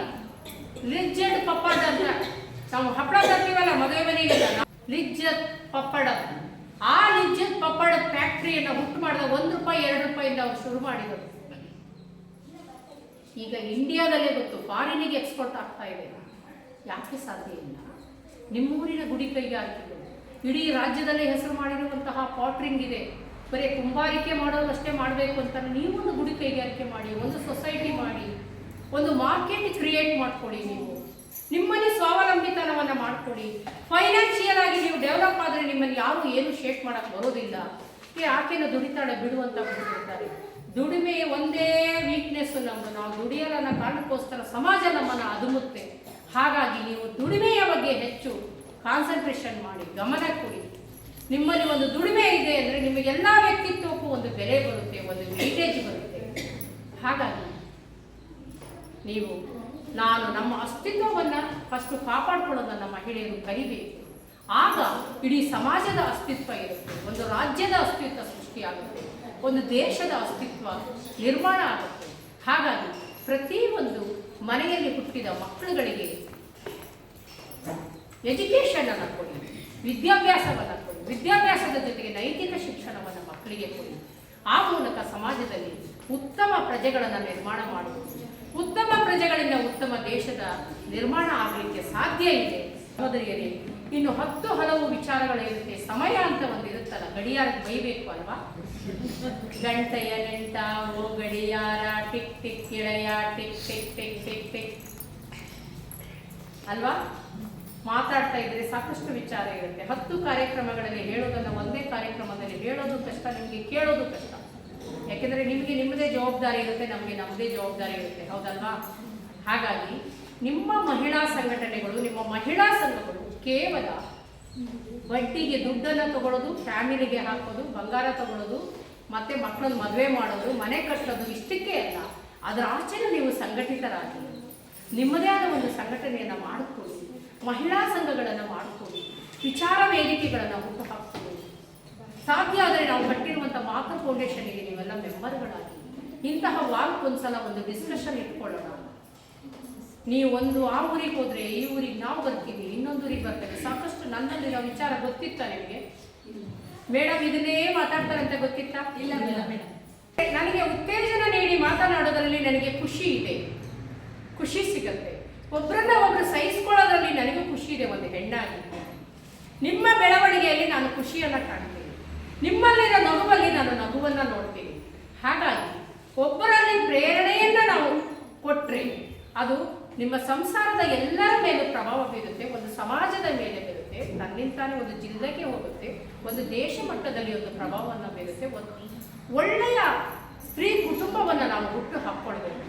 ಯಾಕೆಂದರೆ ನಾನು ಆಗಲೇ ಹೇಳಿದಾಗೆ, ನಿಮ್ಮ ನಗು ನನ್ನ ನಗು, ನನ್ನ ಅಳು ನಿಮ್ಮ ಅಳು, ನಿಮ್ಮ ದುಃಖ ನನ್ನ ದುಃಖ. ನಾನು ಒಬ್ಬ ಮಹಿಳೆಯಾಗಿ, ಅದರಲ್ಲೂ ಒಬ್ಬಳು ವಕೀಲರಾಗಿ ಸಮಾಜದಲ್ಲಿ ಜಾಗೃತಿಯನ್ನು ಮೂಡಿಸೋದು ನನ್ನ ಕರ್ತವ್ಯ ಕೂಡ ಆಗಿರೋದ್ರಿಂದ ನಾನು ಹೀಗೆ ಮಾತಾಡಲೇಬೇಕು. ಯಾಕೆಂದರೆ ನಾವು ಕಲಿತಿದ್ದ ಶಿಕ್ಷಣ, ನಾವು ಕಳೆದಿರುವಂತಹ ಕಷ್ಟದ ದಿನಗಳು, ಅದನ್ನೆಲ್ಲ ನೆನೆಸ್ಕೊಂಡ್ರೆ ಭೂಮಿ ಮೇಲೆ ಇರಲಿಕ್ಕೆ ನಮಗೆ ಯೋಗ್ಯತೆ ಇಲ್ಲ. ಹಾಗೆ ನೋಡಿದರೆ ನಾನು ಶಾಲೆಯಿಂದ ಬರುವಾಗ 3 ಸಲ ಹೊಳೆ ತೇರು ಹೋಗಿದ್ದು ಬದುಕಿದವಳು. ಹಳ್ಳಿಯಲ್ಲಿ ನಮ್ಮೂರಿಗೆ ಸಂಕ ಇರಲಿಲ್ಲ, ಸೇತುವೆ ಇರಲಿಲ್ಲ. ಒಬ್ಬಳೇ ಶಾಲೆಯಿಂದ ಬರುವಾಗ ಕೊಡ್ಚಾದ್ರಿ ತಪ್ಪಲಲ್ಲಿ ನಮ್ಮ ಊರಿತ್ತು. ಬೆಳಗ್ಗೆ ಹೋಗುವಾಗ ಹಳ್ಳ ಆಗಿರ್ತಿತ್ತು, ಸಾಯಂಕಾಲ ಇಳಿ ಮಳೆಯಲ್ಲಿ ಹೊಳೆಯಾಗಿ ಹರಿತಾ ಇರ್ತಿದ್ವು ಹಳ್ಳಗಳೆಲ್ಲ. ಅಂಥ ಟೈಮಲ್ಲಿ 3 ಸಲ ತೇರು ಹೋಗಿ ಗಿಡ ಮರ ಹಿಡ್ಕೊಂಡು ತೆವಳಿ ಮೇಲೆ ಬಂದು ನಿಮ್ಮ ಮುಂದೆ ಇವತ್ತು ಇಟ್ಕೊಂಡಿದ್ದೀನಿ ನಾನು. ಹೇಳಿ, ಹಾಗಾದ್ರೆ ನಾನು ಇಷ್ಟು ಮಾತಾಡಿಲ್ಲ ಅಲ್ವಾ? ಈಗಿನ ಮಕ್ಕಳಿಗೆ ಕಾನ್ವೆಂಟ್ ಶಾಲೆಯಲ್ಲಿ ಓದಿಸ್ತೀವಿ, ಮನೆ ಮುಂದೆ ಬಸ್ಸುಗಳು ಬರುತ್ತೆ. ಅಲ್ಲ, ಈಗಿನ ದುಡಿಮೆ ಕಷ್ಟ ಇಲ್ಲ, ಆಗ ದುಡಿಮೆ ಕಷ್ಟ ಇತ್ತು, ನಡ್ಕೊಂಡೋಗಿ ಕೂಲಿಗೆ ಹೋಗ್ಬೇಕಾಗಿತ್ತು. ಆದರೆ ತುಂಬ 4 ಅಣೆ 8 ಅಣೆ ₹1 ಕೂಲಿ ಮಾಡಿನೂ ಓದಿಸ್ತಿದ್ದಾರೆ ತಂದೆ ತಾಯಿಯಲ್ಲೇ. ನಮ್ಮ ವ್ಯಕ್ತಿತ್ವ ನಿಮ್ಮಲ್ಲಿ ರಿಫ್ಲೆಕ್ಟ್ ಆಗಿಲ್ಲ ಅಂದರೆ ನಾವು ಬಂದಿದ್ದು ಏನು ಸಾರ್ಥಕ? ಹೌದಾ ಅಲ್ವಾ? ಹಾಗಾಗಿ ನಿಮ್ಮ ಊರಿಗೆ ಬರಬೇಕಾದಂಥ ಒಂದು ಅವಕಾಶ ಬರುತ್ತೆ. ಯಾಕೆ ಹೇಳಿದೆ ಅಂದರೆ, ನಾವು ಮಾತನಾಡುವ ಮಾತು ನಿಮಗೆ ಇಷ್ಟ ಆಗಬೇಕಂದ್ರೆ ನಮ್ಮ ವ್ಯಕ್ತಿತ್ವ ಕೂಡ ನಿಮಗೆ ಇಷ್ಟ ಆಗಬೇಕು. ಹಾಗಾಗಿ ಕೆಲವು ನನ್ನ ಜೀವನದ ಘಟನೆಗಳನ್ನು ಹೇಳಬೇಕಾಯಿತು ಸಹೋದರಿಯರಿಗೆ, ಹೆಚ್ಚುಗಾರಿಕೆಗೆ ಅಲ್ಲ. ಇದುವರೆಗೂ ನಿಮ್ಮ ಹಾರ್ನಳ್ಳಿ ಪಂಚಾಯಿತಿಯವರು ನನ್ನನ್ನು ಕರೆದು ಇಷ್ಟು ವಿಚಾರ ವಿನಿಮಯಗಳನ್ನು ಮಾಡಲಿಕ್ಕೆ ಅವಕಾಶವನ್ನು ಕೊಟ್ಟಿದ್ದೀರಿ. ನಿಮ್ಮ ಒಕ್ಕೂಟಕ್ಕೆ ಹಾಗೂ ಹಾನಹಳ್ಳಿ ಪಂಚಾಯಿತಿಗೆ ವಿಶೇಷವಾಗಿ ಎಲ್ಲ ತಾಯಂದಿರಿಗೆ ನನ್ನ ಮಾತುಗಳನ್ನು ಸಮಾಧಾನದಿಂದ ಕೇಳಿದ್ದೀರಾ. ನಿಮ್ಮೆಲ್ಲರಿಗೂ ನಾನು ಚಿರಋಣಿಯಾಗಿರ್ತೇನೆ. ಹಾಗೆ ನನ್ನ ಮಾತುಗಳಲ್ಲಿ ಕೆಲವೊಂದು ಮಾತುಗಳನ್ನಾದರೂ ಕೂಡ ನಿಮ್ಮ ಜೀವನದಲ್ಲಿ ನೀವು ಅಳವಡಿಸಿಕೊಡಿ. ಹಾಗೆ ನಿಮ್ಮ ಮಕ್ಕಳನ್ನು ಕೂಡ ಅಂತಹ ಭಾವನೆಗಳು ಬರೋ ರೀತಿ ನಿಮ್ಮ ಮಕ್ಕಳನ್ನು ಸಾಕಿ ದೊಡ್ಡ ಮಾಡಿ ಅಂತ ನೈತಿಕ ಶಿಕ್ಷಣವನ್ನು ಕೊಡಿ. ಜೊತೆಗೆ ನೀವು ಪೇಟೆಗೆ ಹೋದಾಗ ಮಕ್ಕಳಿಗೆ ಐಸ್ ಕ್ರೀಮ್ ಹೇಗೆ ಕೊಡಿಸ್ತೀರೋ, ಆಟ ಸಾಮಾನು ಹೇಗೆ ಕೊಡಿಸ್ತೀರೋ, ಹಾಗೆ ದೊಡ್ಡ ದೊಡ್ಡ ವ್ಯಕ್ತಿಗಳ ಬರೆದಿರುವಂಥ ಪುಸ್ತಕಗಳನ್ನು ಪುಟ್ಟ 10 ರೂಪಾಯಿಯಿಂದ ಪುಸ್ತಕಗಳು ಸಿಗ್ತವೆ. ಅಂಥ ಕತೆ ಪುಸ್ತಕಗಳನ್ನು ಕೊಡಿಸಿ, ನೀತಿ ಕತೆ ಪುಸ್ತಕಗಳನ್ನು ಕೊಡಿಸಿ. ಪುಸ್ತಕಗಳೇ ವ್ಯಕ್ತಿಗಳನ್ನು ನಿರ್ಮಾಣ ಮಾಡ್ತವೆ. ಅಂತಹ ಪುಸ್ತಕಗಳನ್ನು ಓದಿ ನಾವು ಹೇಳಿದ ಅಮ್ಮ ದಿನ ಬೈಯಕ್ಕೆ ಹುಟ್ಟಿರೋದು ಅಮ್ಮ ಅಂತ ಕೇಳೋ ಮಕ್ಕಳು, ಹೇಳಿ ಬೈಯಕ್ಕೆ ಇರೋದು ಬೆಳೆ ಅಂತ ಮಕ್ಕಳು ಹೇಳಿದ್ರಲ್ವಾ. ಅದೇ ಪುಸ್ತಕಗಳನ್ನು ಮಕ್ಕಳು ಸಣ್ಣ ಸಣ್ಣ ಪುಸ್ತಕಗಳು ಅವ್ರ ವಯಸ್ಸಿಗೆ ಸರಿಯಾಗಿ ಈ ಪುಸ್ತಕಗಳನ್ನು ಕೊಟ್ಟರೆ ಆ ಪುಸ್ತಕದಿಂದ ವ್ಯಕ್ತಿ ಯೋಚನೆಗಳು ಚೇಂಜ್ ಆಗ್ತವೆ. ನಮ್ಮ ವ್ಯಕ್ತಿತ್ವನೇ ಬೇರೆ ಆಗುತ್ತೆ ಬೇರೆ ಬೇರೆ ಪುಸ್ತಕಗಳನ್ನು ಓದೋದ್ರಿಂದ. ಹಾಗಾಗಿ ದಯವಿಟ್ಟು ಪುಸ್ತಕ ಓದುವ ಅಭಿರುಚಿಯನ್ನು ಮಕ್ಕಳಲ್ಲಿ ಮೂಡಿಸಿ ಅಂತ ಹೇಳಿ ಕೇಳ್ಕೊಳ್ತಾ ಇದ್ದೀವಿ. ಪುಸ್ತಕಗಳು ಒಬ್ಬ ಅನಾಥನನ್ನು ಸೃಷ್ಟಿಸಬಹುದು, ಒಬ್ಬ ಶ್ರೀಮಂತನನ್ನು ಸೃಷ್ಟಿಸುವಂತಹ ಒಂದು ತಾಕತ್ತಿದೆ. 10,000 ರೂಪಾಯಿ ಮಾಡದಂತಹ ಕೆಲಸವನ್ನ 10 ರೂಪಾಯಿ ಪುಸ್ತಕ ಮಾಡುತ್ತೆ. 10 ರೂಪಾಯಿ ಕೊಟ್ಟುಕೊಂಡ ನೀವು ಪುಸ್ತಕ 10 ಕಥೆಗಳಿರುತ್ತೆ, 10 ಬದುಕನ್ನ ಮಕ್ಕಳಿಗೆ ಅರ್ಥ ಮಾಡಿಸುತ್ತೆ.